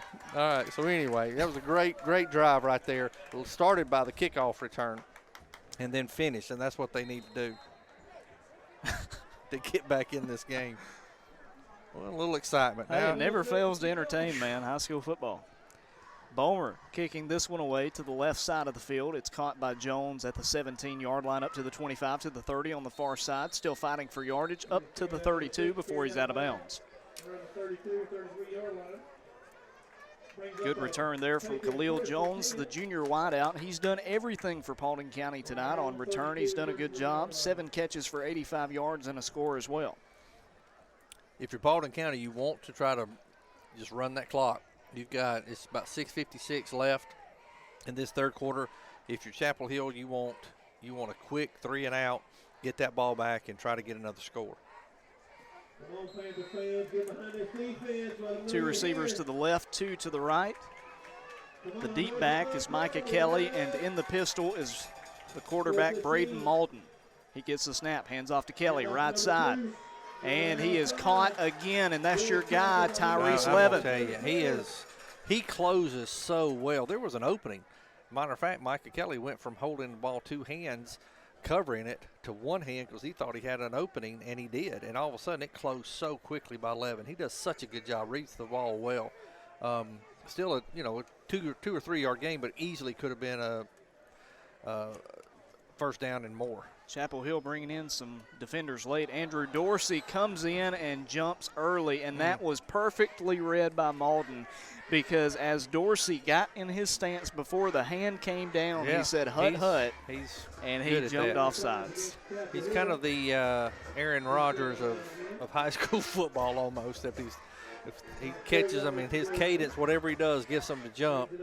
Rodgers is so good at not only that, but catching people coming in and getting too many men on the field, but Malden's doing a great job of getting them to jump. Malden passing near side. He's got Jones, but he overshoots him. Good defense and great coverage by McLam. And very good job by McLam. He did such a good job of using that sideline to his advantage of just staying on that outside shoulder and kind of just making sure that he runs out of bounds. I think even if he did make the catch, it would have been illegal touching because I think he stepped out of bounds. I really like the defensive adjustments they've done on the near side with McLam since he got beat on that touchdown. Yeah. They're saying, look, you can get the underneath stuff, but we're going to keep him back deep. Absolutely. You're not going to outrun it. Now, a bit more of a bunch formation with the H-back on the right side. Kelly behind Malden in the pistol, 1 receiver to either side. Malden gets the snap, looking left side for Shardavon on a curl route, and he's got the first down up to the 44-yard line. They had a lot of cushion right there on him. I don't know. Of course, I know you don't want to get beat deep, but that was only it was only had about 4 or 5 yards to go for first down, and they gave him about a 7 or 8 yard cushion right there. So it was just a little, used to call a little button hook route, and for an easy first down, really. But I tell you, we've talked about Malden doing a good job of drawing off sides, but really the offensive line's done a great job of not moving early too. You're absolutely right. That only the second catch by Shardavon tonight, but he's had a big impact. 5:35 to go in the third quarter, 38-20 Paulding County with the lead. They hand it off up the gut to Micah Kelly, breaking through tackles but not getting very far, finally brought down after a gain of 3 or 4 yards. Yeah. Well, the good thing that what they're doing is they're trying to use some of their passing like runs, to be honest with you. I mean, they're trying to throw these real quick hits that are easy passes and as safe as you can get, which they're using to also kind of run the clock because they're not able to run the ball like they would like to do. Micah Kelly right now 3 yards in a cloud of dust. But it's working, and it's tiring out that Chapel Hill defense. After the play, you're starting to see some hands on the hips. Under 5 to go in the third quarter. Malden gets the snap, hands it off left side to Kelly. Big hole, and he's got the first down. Sure accelerates does. past Wow. the 45. That time, the left tackle sealed off the block, created some room. Sure and that time it's all offensive line. Absolutely. Did a really good job creating that hole right there. And Kelly did a good job of hitting that hole and moving through it. 7-yard gain on 2nd down and 6 moves the chains again for Paulding County. And more importantly, it keeps that clock running. 4:35 to go in the third quarter. This game is not over. You need a score, but running some clock doesn't hurt either. Chapel Hill came very close to jumping offside. A good job by the defensive line and the linebacker that time to stay back. They hand it off to J.J. Kelly left side. He's got some space, a 5-yard gain up to the 40, to the 35, and he's out of bounds just shy of the marker. You got a big lineman for Paulding County down too. That's not a good sign. Offensive line has really stepped it up since that first quarter for Paulding County, and of course, here's the thing, when you heard it in the interview talking with Coach Spence, they rotate a lot of offensive linemen. You saw it last week when the offensive line got the Player of the Week award on offense. Yeah. They had 7 or 8 guys that they posted and that they talked about because that's how many they put in. So, you know, you want the player that's down. We can't see the number. You want him to be okay. But the good news is they're, built a little bit more fortunate than a different program that maybe only runs the same 5 You're exactly guys. right. Yeah, that looks like big 71 for Christian White, senior left guard. And he's making his way to the sideline under his own power. Maybe he just tweaked his ankle a bit. Oh, they brought that back. Guess they. So I'm guessing it was a hold. A hold, I think, yeah. So that wipes off the 9-yard run from J.J. Kelly. And it hurts big time because now you've got to go to the Chapel Hill 35 for a first down. You're on your own 45. But for Paulding County, they don't put the clock back on the board, so I guess that's a good thing. Yeah, exactly. Clock starts with 4:14 to go in the third quarter. One receiver to either side, a tight end, and an H-back on the left side. In the backfield is J.J. Kelly, and in the pistol is Braden Malden. Malden gets a snap. Hands it to Kelly. He fumbles it, never cleanly got it. Chapel Hill is going to fall on it. Did they? No, I think he was able to get it back. Oh, wow. It was in the belly of one of the Chapel Hill players, but I think it kicked out from them, and then Kelly was able to get back on it.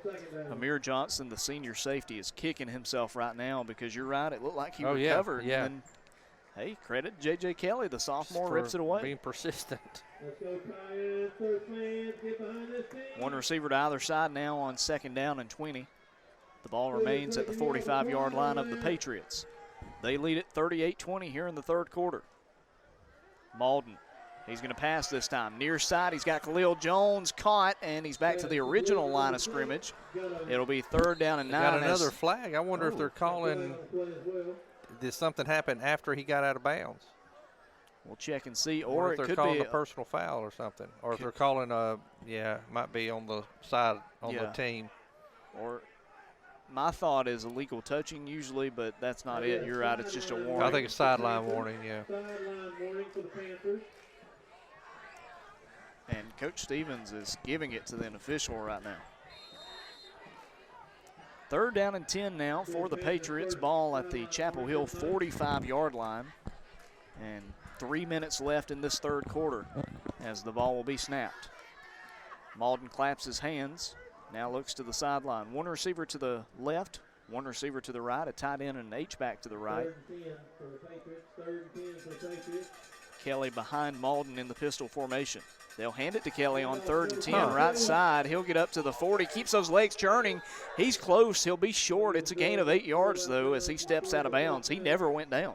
I'm watching Malden right after that, and he was motioning like, Coach, let's go for it, let's go for it, let's go for it.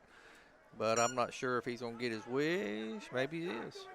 They're bringing back out big number 71, wow, Christian maybe White they are also going to go for it. Of course, he's probably saying, let me try to get him to go out offside.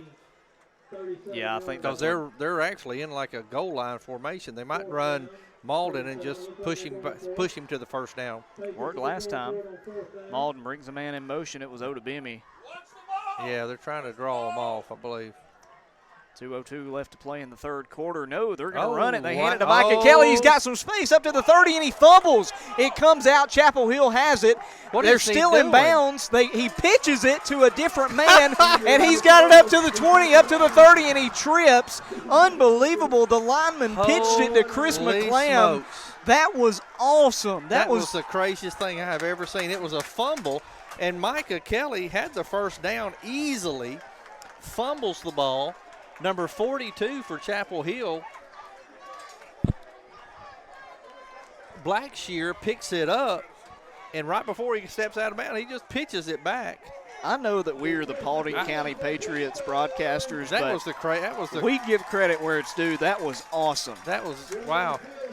We were wondering why Blackshear pulled up, and then you see McClam like he shot out of a cannon to the far side of the field. I'm going to give him the benefit of the doubt and said he did it because he was about to step out of bounds after he recovered the fumble, so he pitched it back to Dean. That was, wow, that was something. So a nice run from Kelly, a good drive for the Patriots, but now the Panthers have it. They hand it off to Wiggins, near side up to the 40, and he is brought down after a great gain of 9 yards on first down. Another good pickup from Devin Wiggins, and it makes you wonder. I mean, obviously, you're trailing by 18 points. There's still plenty of time. I got to think you're going to incorporate this run game. It's working so well.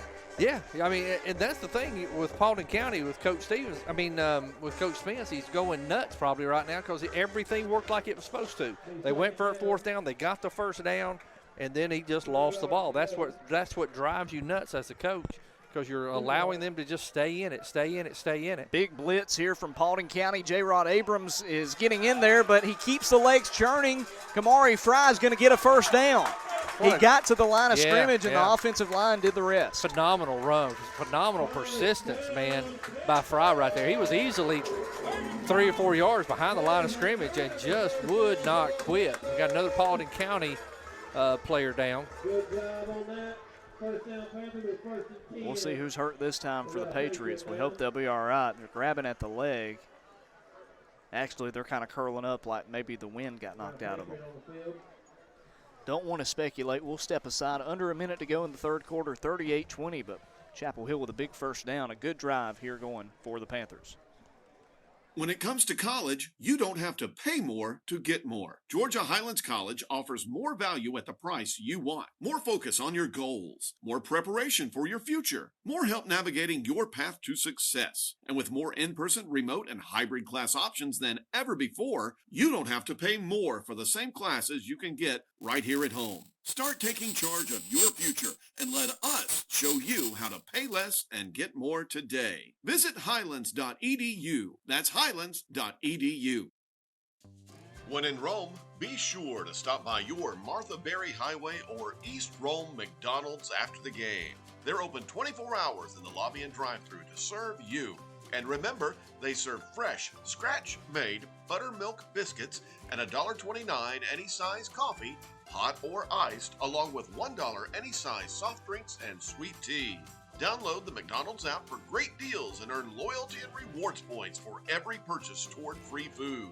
Your Martha Berry and East Rome McDonald's are proud supporters of Northwest Georgia's students and athletes. And we're back. First down and 10 for Chapel Hill. They'll hand it off near side. That's Lovett. He's up past midfield, runs over a man, still in bounds, up to the 42, and finally ripped out of bounds. He ran Braden Scott clear over, and if you do that, you got to be pretty strong. Yeah, you're exactly right. And look, there is a Chapel Hill coach talking over right now with Braden Scott, and Braden Scott did the hand motion signal and pointed at the scoreboard. If you're a coach, I'm not sure what you're saying to Scott there. And now J-Rod Abrams is in the offensive huddle talking trash to Chapel Hill. This game has gotten very chippy. And it doesn't need to be. They need to.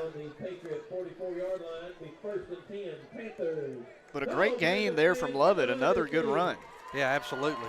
He's been a workhorse for them. That was an 11-yard pickup on first down and 10. Another first down for the Panther offense. Trips right, one to the left. Fry will keep it on the read option up the middle. Now to the left. Abrams can't bring him down, and he gets close to a first down. 8 yards on the pickup, maybe even 9 before he's dropped. Yeah, just a hard run. That's one thing about these Chapel Hill runners. They are running the ball extremely hard. The problem that they have right now is third quarter is about gone, and so you're going to have one quarter where you're going to have to get the ball in the end zone. It's not enough to get these turnovers and then just eat up a lot of the clock. They've got to get in the end zone. You hear the buzzer sound, and Chapel Hill leads by 18, but this game is not, or excuse me, Paulding County leads by 18, but this game is not over. Chapel Hill fighting back in a big way. This fourth quarter is going to come down to the wire. We'll step aside. You're listening to Paulding County Patriots football on the Mountain Coast Network. Through 3, the Patriots lead 38-20. It doesn't matter if you're a weekend warrior or a star under the local lights. Sometimes it's just not that easy to bounce up and walk it off. That's why Floyd Physical Therapy and Rehab is here to keep you healthy on and off the field.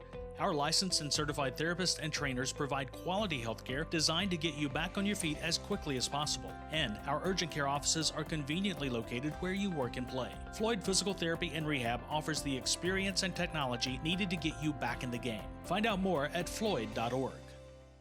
At First Bank Mortgage, we help others get to a better place. Your better place might be a yard for your kids or a bigger home for your growing family.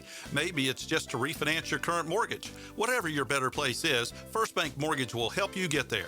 Call 706-232-9458. Voted Best Mortgage Lender 2 years in a row. First Bank Mortgage, 338 West 3rd Street, Rome. Member FDIC, Equal Housing Lender. NMLS ID 472433. First Bank Mortgage, helping you get to your better place.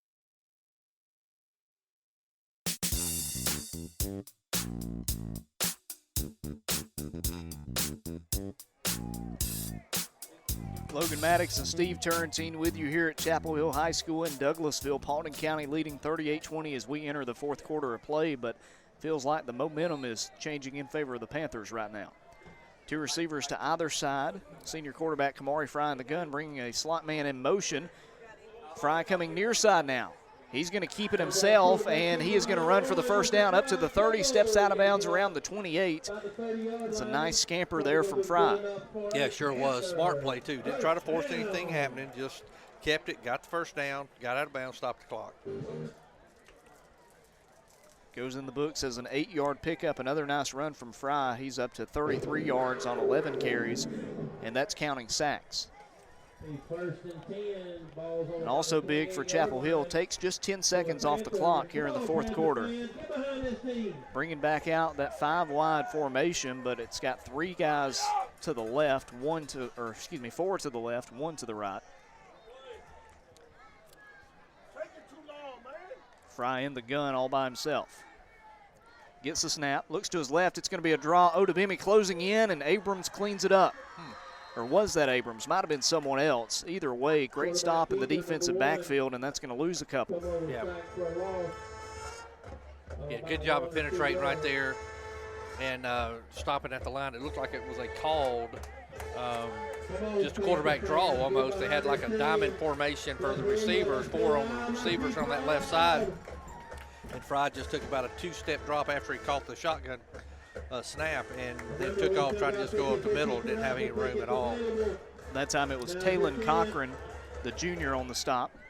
2nd down and 12 here for the Panthers. Trips left, 1 to the right. Fry in the gun, and the running back beside him is Devin Wiggins. Fry gets it, looks to his left, now coming back, has to flush out of the pocket due to the pressure. He's up to the 30, the 25, the 20, still in bounds, hurdles a man, and gets a first down. That's a 15-yard run from Fry, and just great athleticism. I'm about to say, just super athletic move right there, just to be able to get where he was able to get. He's showing out right now. He's doing a lot of things on his own and wanting to throw, but just not having the time to. Paulding County's doing a good job of getting to him, but they can't bring him down. He's doing such a good job of escaping it and then getting down the field. 10:52 to go in the game, and Chapel Hill trailing by 18 points. Paulding County looking for a big stop here in the red zone, ball at the 15. This is the best drive we've seen from Chapel Hill in a bit. On the pitch play, though, that one is going nowhere. It's going backwards. They try to get it to Lovett, but he loses around 4 or 5. Yeah, absolutely. Such a great play. I believe it was by number 1, Liam Jeffries. Did such a good job of penetrating that line of scrimmage. And they're running stunts and blitzes, and that was an outside blitz right there because they're anticipating them running the ball because they're running the ball off tackles, and that was an off-tackle blitz, and he was right there. But I think he's done a good job right there that he did a good job on was making the tackle and not just letting them bounce off. Loss of 4 yards on the pitch play to Lovett. 2nd down and 14 at the 19 now. 2 receivers to the right, 1 to the left, a tight end to the right. I don't feel like there's a lot of urgency there either by Chapel Hill. 10 minutes left. Fry looking to the end zone, lets one fly, and it is dropped. And a flag, it looks like, too. Had it at the goal line, and you're out of flag in the offensive backfield. That could have been caught. That was a good throw, really, by Fry. Really good job. Cameron Dean was down there and had it, but the hit jarred it loose. Good defense there from number 14, Kavari Riddick. That was against Chapel Hill. It's going to be declined, bringing up 3rd down and 14. Fry put it where it needed to be. He sure did. Couldn't haul it in there. 9 minutes and 52 seconds left. 3rd down and 14. Definitely 4-down situation here. Absolutely, yeah. 3-possession game, field goal. I mean, it makes it a 15-point game, but that doesn't really help you. So you don't have to get it all here if you're Chapel Hill. 2 receivers to the right, tight end to the right, 1 to the left. Fry in the gun. Under pressure has to again. run away as Odubemi is chasing him. Now he cuts upfield. Odubemi still behind him. He's at the 20, the 15, and ripped down around the 11. And he gets about halfway there. That's still a nice play by Fry. They made him stay in bounds, too, so the clock's just running. Well, they are bringing a field goal out. 11-yard line. It's understandable just to make it a two-possession game. Yeah. Still a lot of time with 9:25 to go. But I think considering, you're halfway there, it's 4th down and 5, I could understand going for it as well. Yeah, I can definitely see either one. I know you want to get some points on the board, but you've got to score some touchdowns. So we saw a 28-yard field goal from Walters earlier. 28-yard attempt from the senior Bomer is up and in, scoots it in there, and that makes it a 15-point game.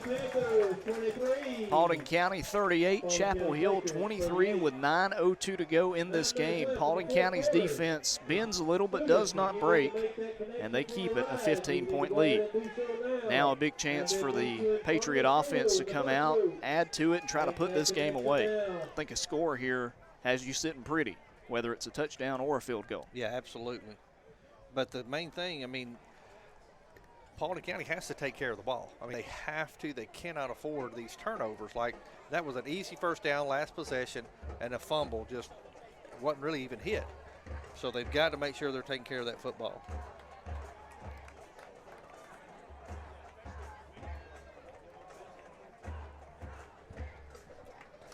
So the senior Bryant Boomer will be kicking it away here. We'll see if Khalil Jones can get a solid return.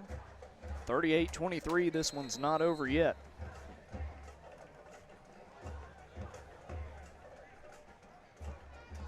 The Paulding County band playing block that kick. I'm not sure they'll be able to, but maybe a return touchdown. That one at the feet of Khalil Jones, fielded at the 10, up to the 20, breaks an arm tackle to the 25, gets brought down ahead to the 30-yard line. So a pretty good return there. Yeah, very good return. Anytime you can get that ball past that 25-yard line up into, especially right around there at the 30, that's a good solid run back. What they need now, like I said, they just need to run the clock. Remember, Chapel Hill had to take an early timeout in that right at the beginning of the third quarter because they couldn't get their special teams folks on the field, or goal line folks, on the field. So they had to take an early timeout. So they only have 2. So if Paulding County can just keep hold of the ball, move the clock, they'll be in good shape. If they have to throw, they need to keep doing what they're doing. Those quick hits. What's really for them is pretty much an automatic pitch and catch, and gets them some positive yards, but also keeps the clock moving. 8:57 to go in this game. 38-23, Paulding County on top of Chapel Hill. Trips right, one to the left. It's going to be a screen pass for Chardavon in the flat. He turns the corner, gets ahead, gets a nice game, but he is knocked down out of bounds. Yeah, that's the thing, and it's hard. It's hard to get him to understand that, but instead of trying to get him 1 or 2 more yards, just go ahead and go down. Keep that clock moving. And just keeps the clock moving, and that's what you need to do. But a great throw, great catch, and a good run there by Chardavon. And the clock has to stop as Chapel Hill has an injury on that defensive line, and it's a cramp. We're still early, in the season. You're going to see this. Good to know that he will be okay, though. Yeah. 38-23, Paulding County with the lead and the ball. 8:44 to go. Remember, we'll be off next week. We won't be with you on the Mountain Coast Network. Larry Gardner will, though, covering the Adairsville Tigers right here on mountaincoastnetwork.com. They're back at it next week. We'll be back at it 2 weeks from tonight at home against Alexander, what should be a great matchup. The region opener for the Patriots, that's going to be a big one. Continuing to thank our sponsors here on the Mountain Coast Network, Automax. Automax is the premier automobile rental company in North Georgia and Metro Atlanta. Call the Rome office at 706-291-0600, or you can visit automaxrental.com. Again, that's 706-291-0600. Georgia Power has been ranked #1 in customer satisfaction by J.D. Power and Associates for 3 years in a row. Now through September 30th, receive free installation, a $0 activation fee, and a free doorbell camera or smart thermostat. This and other great deals are only available at Georgia Power, so visit georgiapower.com. Thank you as well to McDonald's of East Rome and Armuchee. McDonald's, I'm loving it. Georgia Northwestern Technical College, GNTC provides quality technical education and workforce development opportunities throughout the communities of Northwest Georgia. With campuses in Catoosa, Floyd, Gordon, Polk, Walker, and Whitfield counties, there's never been a better time to attend GHC. For more information, go to gntc.com, or excuse me, that's gntc.edu. Yeah, it's good to see. That was 52. Samuel Stanfield. That had looked like something. I think you're right. It looked like maybe a cramp. He just couldn't get rid of it. Finally, he was able to kind of jog off on his own. So it's good to see that for the senior being able to shake that off. Paulding County going to try to run some clock before they snap the ball. 8:36 to go. The Patriots on top, 38-23. Trips left, one to the right. Malden will hand it off up the middle to Kelly, and he gets a little bit, maybe a couple of yards for the bruising junior, but doesn't go too far. Yeah, the good thing that Coach Spence, we've seen this happen every game when they have turnovers. He didn't. He put Micah Kelly right back in, even after he made that fumble. Lets that player know, lets Kelly know, hey, I still believe in you, but you got to make sure you take care of it. And he definitely did. He had both hands on the ball that time, both arms over it as he went through that line. All right, Panther fans, get behind this defense.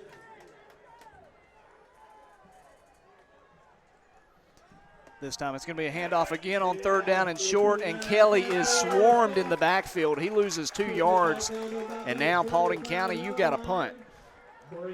That one unfortunate for the Patriots. Just a great rush there from the Panther defense. Looked like 29. I think it's got him at Reuben Huggins, maybe. I think it was 29. Great job just coming through the line and making a hit on Micah Kelly. 3rd down and 2. All you got to do is get 6 feet ahead, but Micah Kelly loses 6 feet. Not his fault, just good defense. Well, the main thing that Paulding County is going to have to do right now, it's still not horrible because it's still – the clock's running. There's going to be right at about 7 minutes left as this ball's punted, and they've still got to have 2 scores. And so the main thing is you got to keep this punt coverage. You can't allow a big run back right here.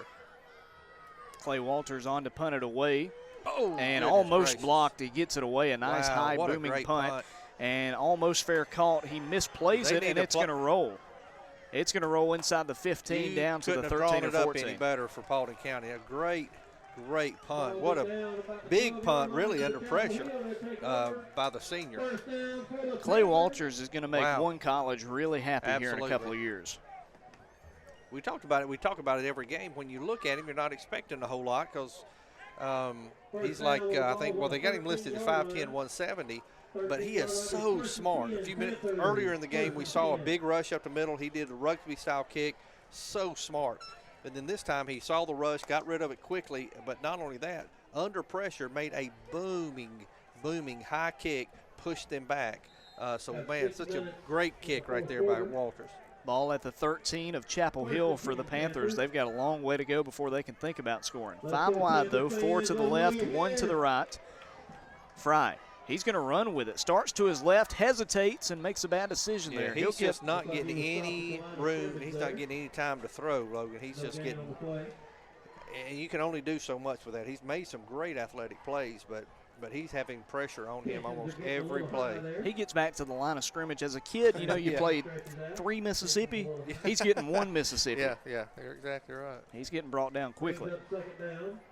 The offensive line is going to need to step up here for Chapel Hill in crunch time. They trail by 15 points, 6:16 to go in the game.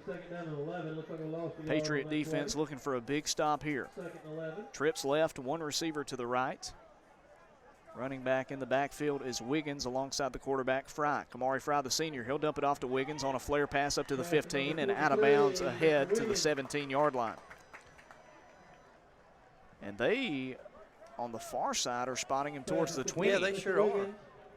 So good job of closing by number 5. Braden Scott did a good job of closing that gap at that middle linebacker. That's where he was lined up, saw the little flare route, and was able to get there and get him out of bounds around the 20, it looks like. Yeah. So that time Wiggins able to stay in bounds for a bit and gets a nice gain. Makes it 3rd down and 3 here. Ball on their own 20-yard line. 21-yard line. Fry going to dump it off again to Wiggins, and he's got the first down. Got some space and more up ahead past the 30.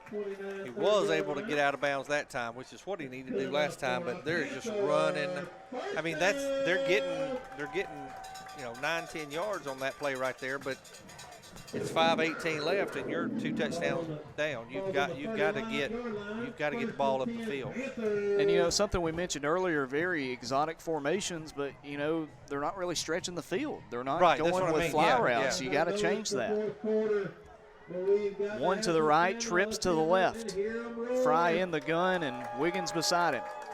Fry looking long, gonna throw down the middle. It's caught. That's a first down past the 40. It's a 13-yard strike and a good catch there by number 15, Lovett. Hey, Lovett's done about everything that he can do tonight too, along with Fry. But this, you know, good play by Chapel Hill, but also not a bad play by Paulding County. You're keeping them in front. You're going to give them that. They've still got a long way to go to get a touchdown, and that keeps the. There goes first and 10 Panthers. With the clock moving. Paulding County almost jumping off sides. First down and 10, and Fry taking his time in the pocket. He's going to roll out to the right now, cuts back past his offensive line. He's going to run, gets up towards the 50, still standing, and finally Paulding County will bring him down, but another great gain there from Fry. Yeah, and it's like we talked about again. It was a great run, good gain, but you're not doing a whole lot to help because you get out of bounds, and it's not on him. Believe me, I'm not. I think he's doing a great job. It's just not exactly what they need, but it's really fine with Paulding County to give him a 9-10 yard run because they're still just right past the 50-yard line, and clock's running down to 4:50 or 4:40 right now. Got to hurry it up if you're the Panthers. 38-23. And they're not in a hurry to snap either. That's the other thing they got to get done. 2 receivers to the left, 1 to the right, a tight end to the left as well. Fry looking long. He is going to throw it to the curl route, and the receiver misses the ball. He was open that time, but Cameron Dean couldn't haul it in. That time, for one of the first times tonight, Tyler Smith was out of position. Yeah, you're right. You're right. But fortunately for him, Cameron Dean couldn't bring it in. Now 3rd down and 1, and I think you keep it on the ground even though you're worrying about the clock. Maybe you pass here and run it on 4th and 1. I think you're almost in 2-pass territory. I mean, it just depends on what you're wanting to do. They move right there. That's not going to help you. That hurts big time as Paulding County was moving their defensive line around, and the offensive lineman moved. Well, yeah, the tackle, left guard and tackle moved. And a discussion between the offensive linemen trying to calm down the one upset. That one hurts if you're a Panther fan. Well, they just need a bigger sense of urgency. Right now, they're just kind of coming up to as soon as the ball gets set, they're going to start the clock. I'm not now, but in these last couple of times, and they've just. Fry rushing ahead here on 3rd down and medium, and he stretches the ball across. He's close, but he's going to be a couple of yards short. He gets back to where they were before the penalty, so it's going to be 3rd down and 1, ball at the Paulding County 49-yard line. Still moving. 4th and 1 here for Chapel Hill. Another good run there from Fry, picking up 5 yards. His running has really opened up this offense in the second half. If it hadn't been for his leg and athletic ability, they wouldn't be where they are right now, there's no doubt. 2 receivers to either side here for the Panthers, and time is going to have to be called by Chapel Hill. Panthers want to talk it over. We'll let them. 3:51 to play in this game. Chapel Hill trailing Paulding County 38-23. We'll step aside real quick, and we'll come back with more of 4th quarter action here in Douglasville. If another crisis happens, will your job be secure? Find a career path where you are essential. Georgia Northwestern Technical College offers programs of study in business, health, industrial, and public service at 6 convenient campus locations. Take day, evening, or online classes to get your degree, diploma, or certificate. Apply now. Visit us on the web at gntc.edu. Georgia Northwestern Technical College. Be essential.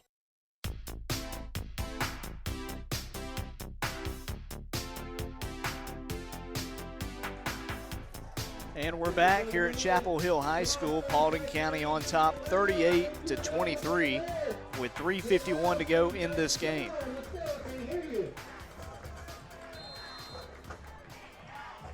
4th and 1 here for the Panthers. Ball on Paulding County's 49-yard line, and they're in the gun on 4th and 1. It's going to be a keeper for Fry, and he gets it, breaks past the first level, and he's got some space up to the 40. Tries to juke, gets around a defender up to the 35, and runs over a man out of bounds. Nice pickup there. Yeah, good 14. job. Good job getting the first down. Good job getting out of bounds. It just took him a long time to do it. Fry gets 14 yards on the biggest play of the night so far for Chapel Hill, and it keeps their hopes alive, but the clock rolls under 4 minutes to go, 3:49 left. Yeah, it's going to be nearly impossible for because they've still got this ball's just now on the 35 basically, and so they've got to score and then get the ball back and score again. Merville Amadome checks in on that defensive line for Paulding County. 2 receivers to either side now. Fry looking left side, stops, has to get away from a defensive lineman, throws while getting hit, and it's a completion. A strike close to the 25-yard line, and they'll give him a first down. And I'm going to be honest, I thought he was a yard short. But I tell you what, man, Fry is just, he is digging deep. But that, and Paulding County defense is really doing a good job. They're keeping everything in front. Anytime you got a quarterback, he is earning every yard he's gained. And they're making them use the clock, and they're keeping the ball in front. So really a good job by the defense, too. Trips right, 1 to the left. 3.5 to go in this game. Kamari Fry is going to have to hurry it up. Gets the snap. He's going long. He's got a man open across the middle up to the 10. A nice strike there for Lovett. He's down at the 11. 15-yard pass and another first down for the Panthers.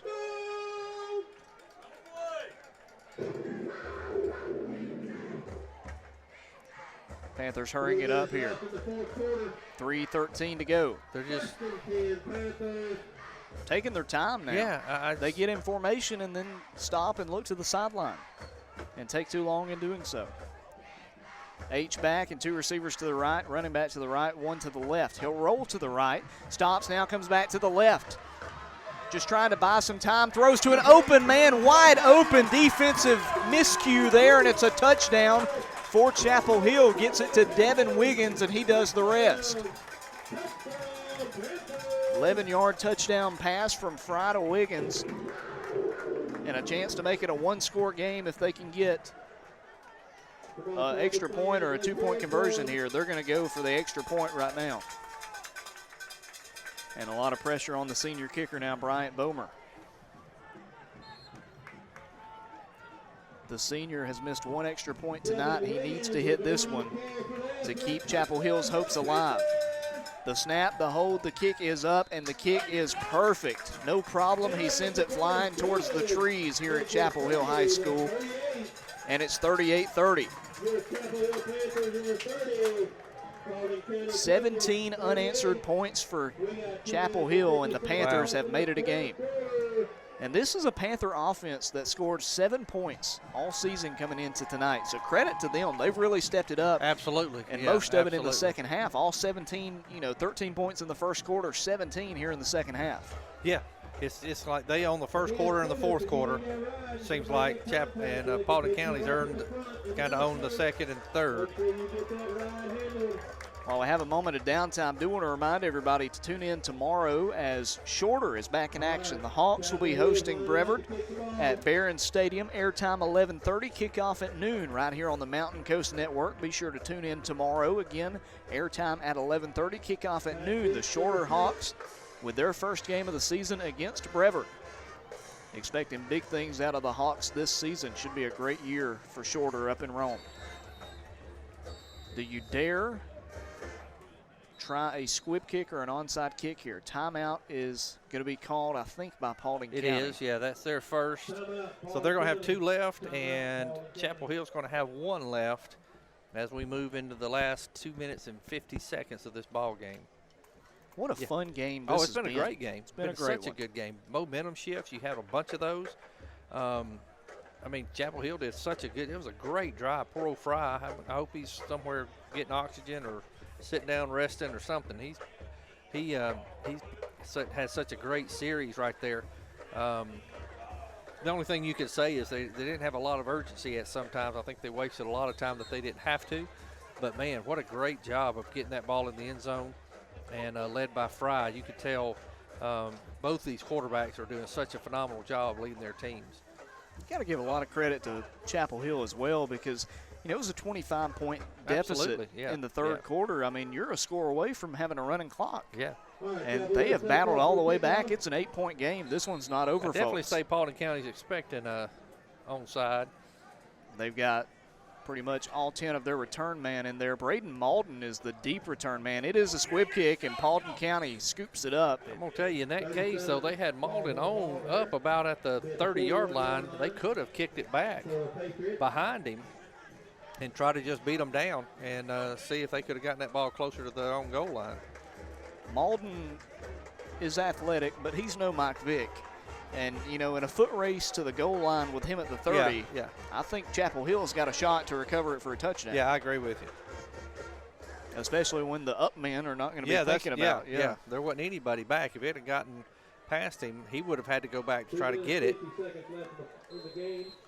This is going to be big. This is going to be curious to see what happens. Well, I said Braden Malden's no Mike Vick, but he is a very solid quarterback, and he's a great leader, and let's see if he can lead Paulding County to consecutive wins if they can hold on for the final 250. They lead at 38-30. One receiver to the right, one to the left, a tight end to the right, H-back to the left. And they're going to hand it off left side. Micah Kelly, he's got a big hole up to midfield, past midfield. Good job. And he gets a first down, 10 yards on the carry by Micah Kelly. Oh, did they say he went out of bounds? I thought he stayed in bounds. Oh, they're timeout because of the moving the chains. That was a big run. So the clock will restart with 2:42, and they are going to milk it. Absolutely. Here's the thing. And for here, where you're trying to figure, you're trying to figure out Chapel Hill. When do I use this timeout? Need another first down and maybe one more because of the timeout. We'll see what they can do. Ball on the 49 of Chapel Hill. One receiver to either side, moving Odebimi to the left side. They'll run it that way. Kelly with another big hole up to the 40. He's rumbling, and he's up to the 35. Hit out of bounds, a big hit by the Panthers, but a first down, and Chapel Hill is going to add 15 to it, and that's going to do it.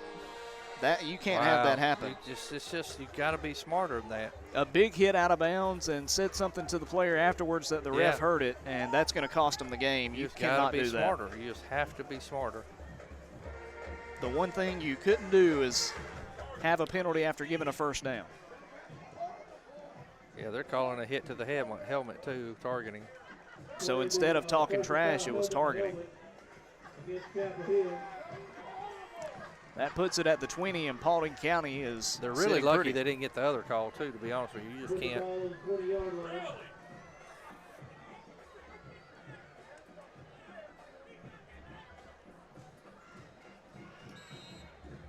And the Patriots will have it as the clock will start on the snap with 2:07 to play.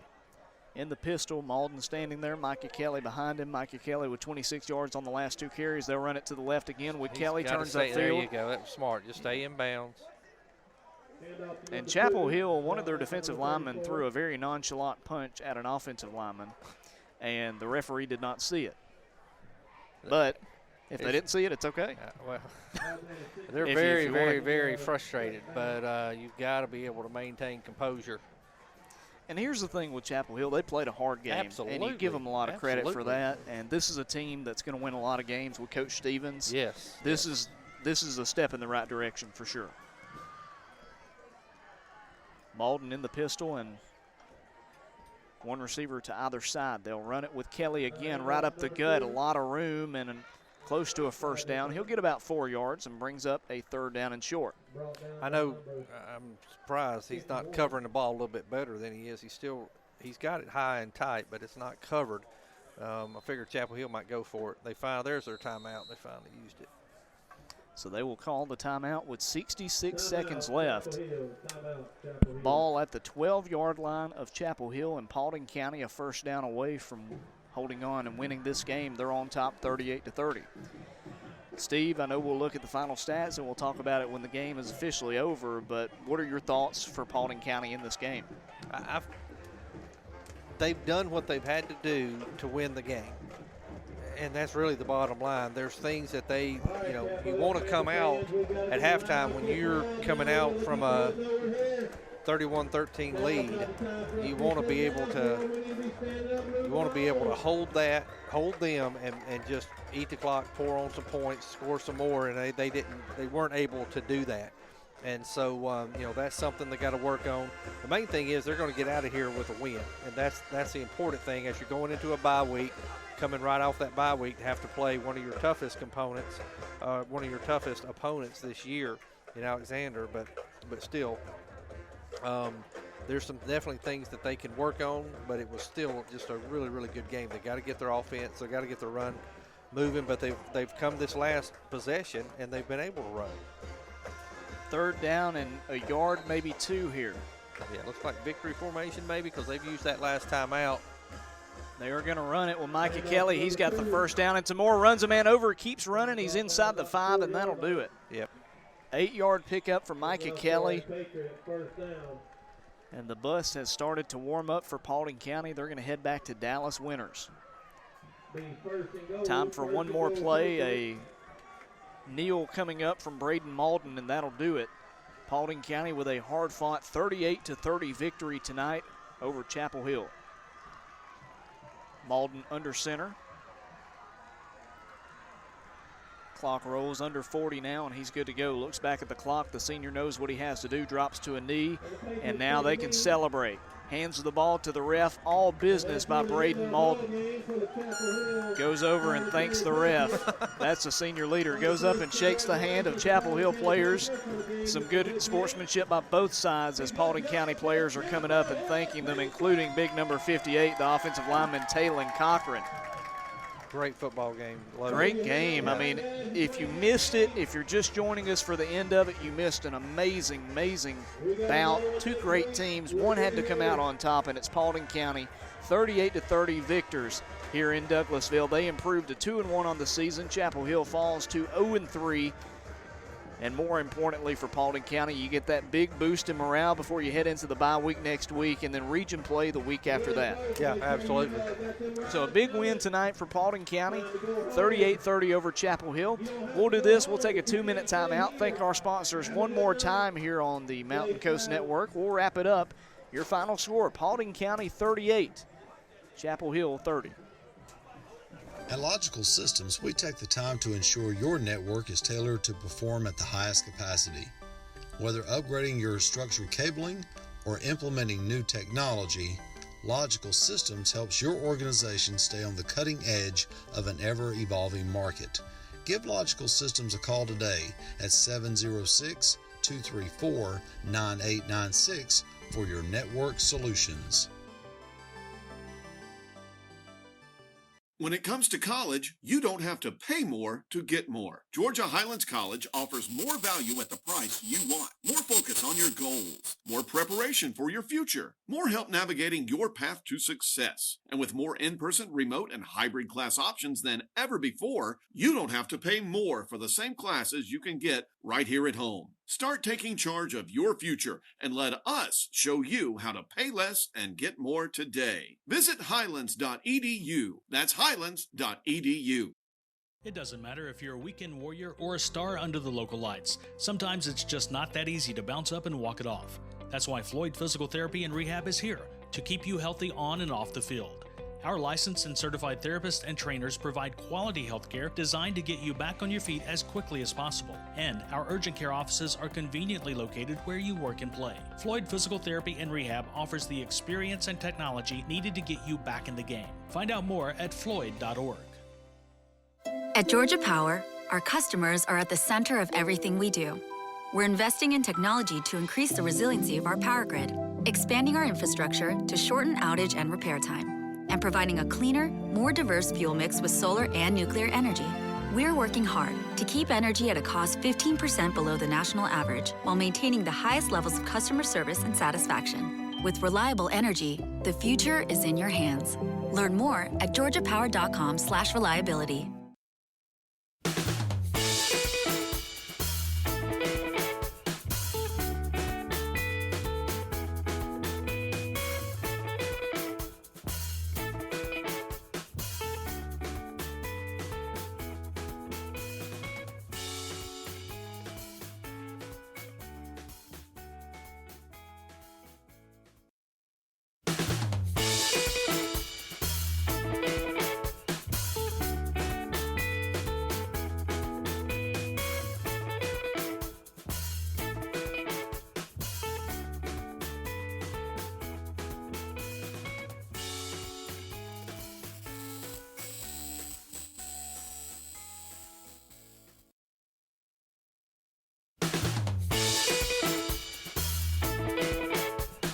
And the third time's the charm here on Mountain Coast Network. A big win here in the third game of the season for Paulding County as they improved to 2-1. A great bout between two teams that are going to do some great things this year. Oh, absolutely. Just really hard-fought game. And it really was – there were some things that made it seem like it was a third game of the season, but then there was a lot of stuff, though, more than that. It looked like it was two teams that have been – about halfway through a season almost, or a little more, because they did a lot of good things. Neither team quit. Both teams played extremely hard, showed a lot of heart, and I was impressed too with the coaching staff. You got to see a lot of adjustments that were made, some at halftime and some mid-quarter, and so just such a great game. And for Paulding County, a big win. Very hard-fought victory. As you hear the victory, the band playing, the school song here at Paulding County High School.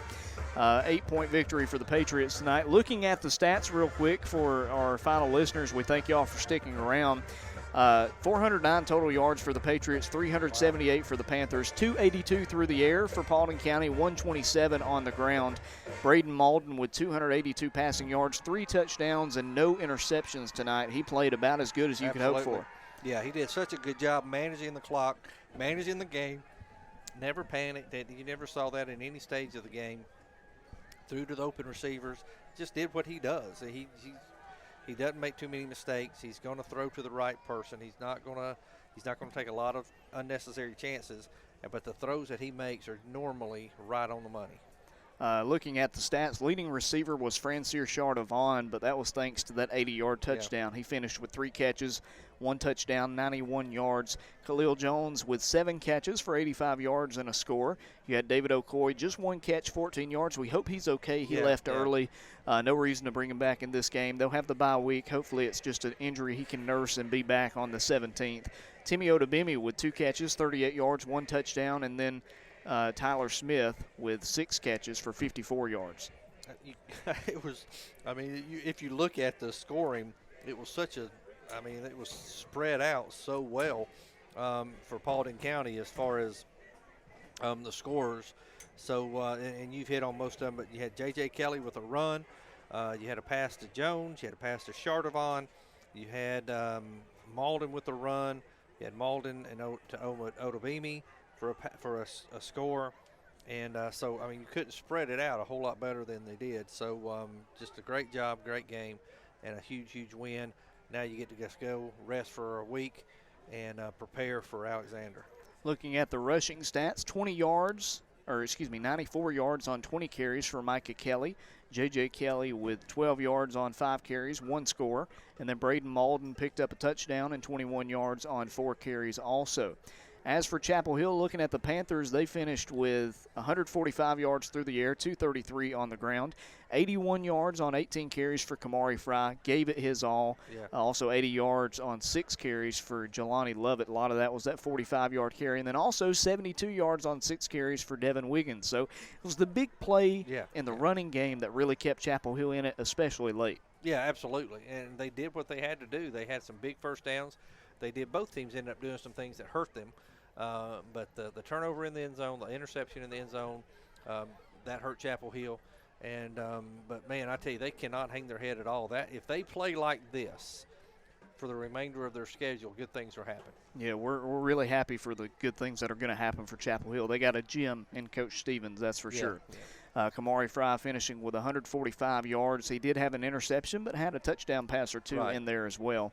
Leading receiver with them with 31 yards on 2 catches was Dean. That's Cameron Dean. Had a good game receiving. So overall, a good win for Paulding County. They moved to 2-1. Head into the bye week with another win. That's what you wanted to see, and we'll be back at it in 2 weeks against Alexander. That's it. Tonight, you wanted to win a game. You wanted to look good doing it. Absolutely. I think Paulding County did. Well, you want to go in. You want to go in with that momentum to face an Alexander, and so you want to go in and have that momentum as you move into that tough region opponent. So with that being said, that is going to do it tonight here on the Mountain Coast Network. Your final score, Paulding County 38, Chapel Hill 30. A great matchup here in Douglasville between 2 great programs. Make sure to tune in to the Northwest Georgia Football Scoreboard Show at NWGA Football on Twitter. They've got it going on right now. You can chat about this game or any others that you tuned into or went to tonight. Thank you all for listening in on Mountain Coast Network. Remember, tomorrow morning, Shorter opening their season against Brevard up in Rome at Barron Stadium. If you can't make it, kickoff at noon. We're going to have it right here on the Mountain Coast Network. Mike Beavers, Kevin Strickland going to be on the air. Should be a fun matchup there. Absolutely. Good one for the Hawks. Airtime 11:30, kickoff at noon. Well, again, thanks for tuning in. Your final score, Paulding County 38, Chapel Hill 30. Patriots win tonight here on the Mountain Coast Network, presented by Georgia Highlands College.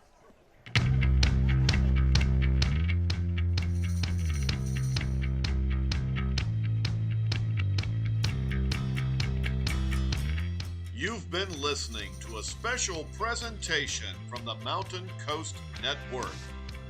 Paulding County High School football game coverage on MCN has been presented by Georgia Highlands College and in part by Floyd Physical Therapy and Rehab, Logical Systems, your East Rome and Armuchee McDonald's, First Bank Mortgage, Georgia Northwestern Technical College, Georgia Power, and Automax. Thank you for listening, and please support our sponsors. Follow MCN on Twitter at MTN Coast Network and on the World Wide Web at mountaincoastnetwork.com. Paulding County Patriot Football has been brought to you on Mixlr.com by Georgia Highlands College and the Mountain Coast Network.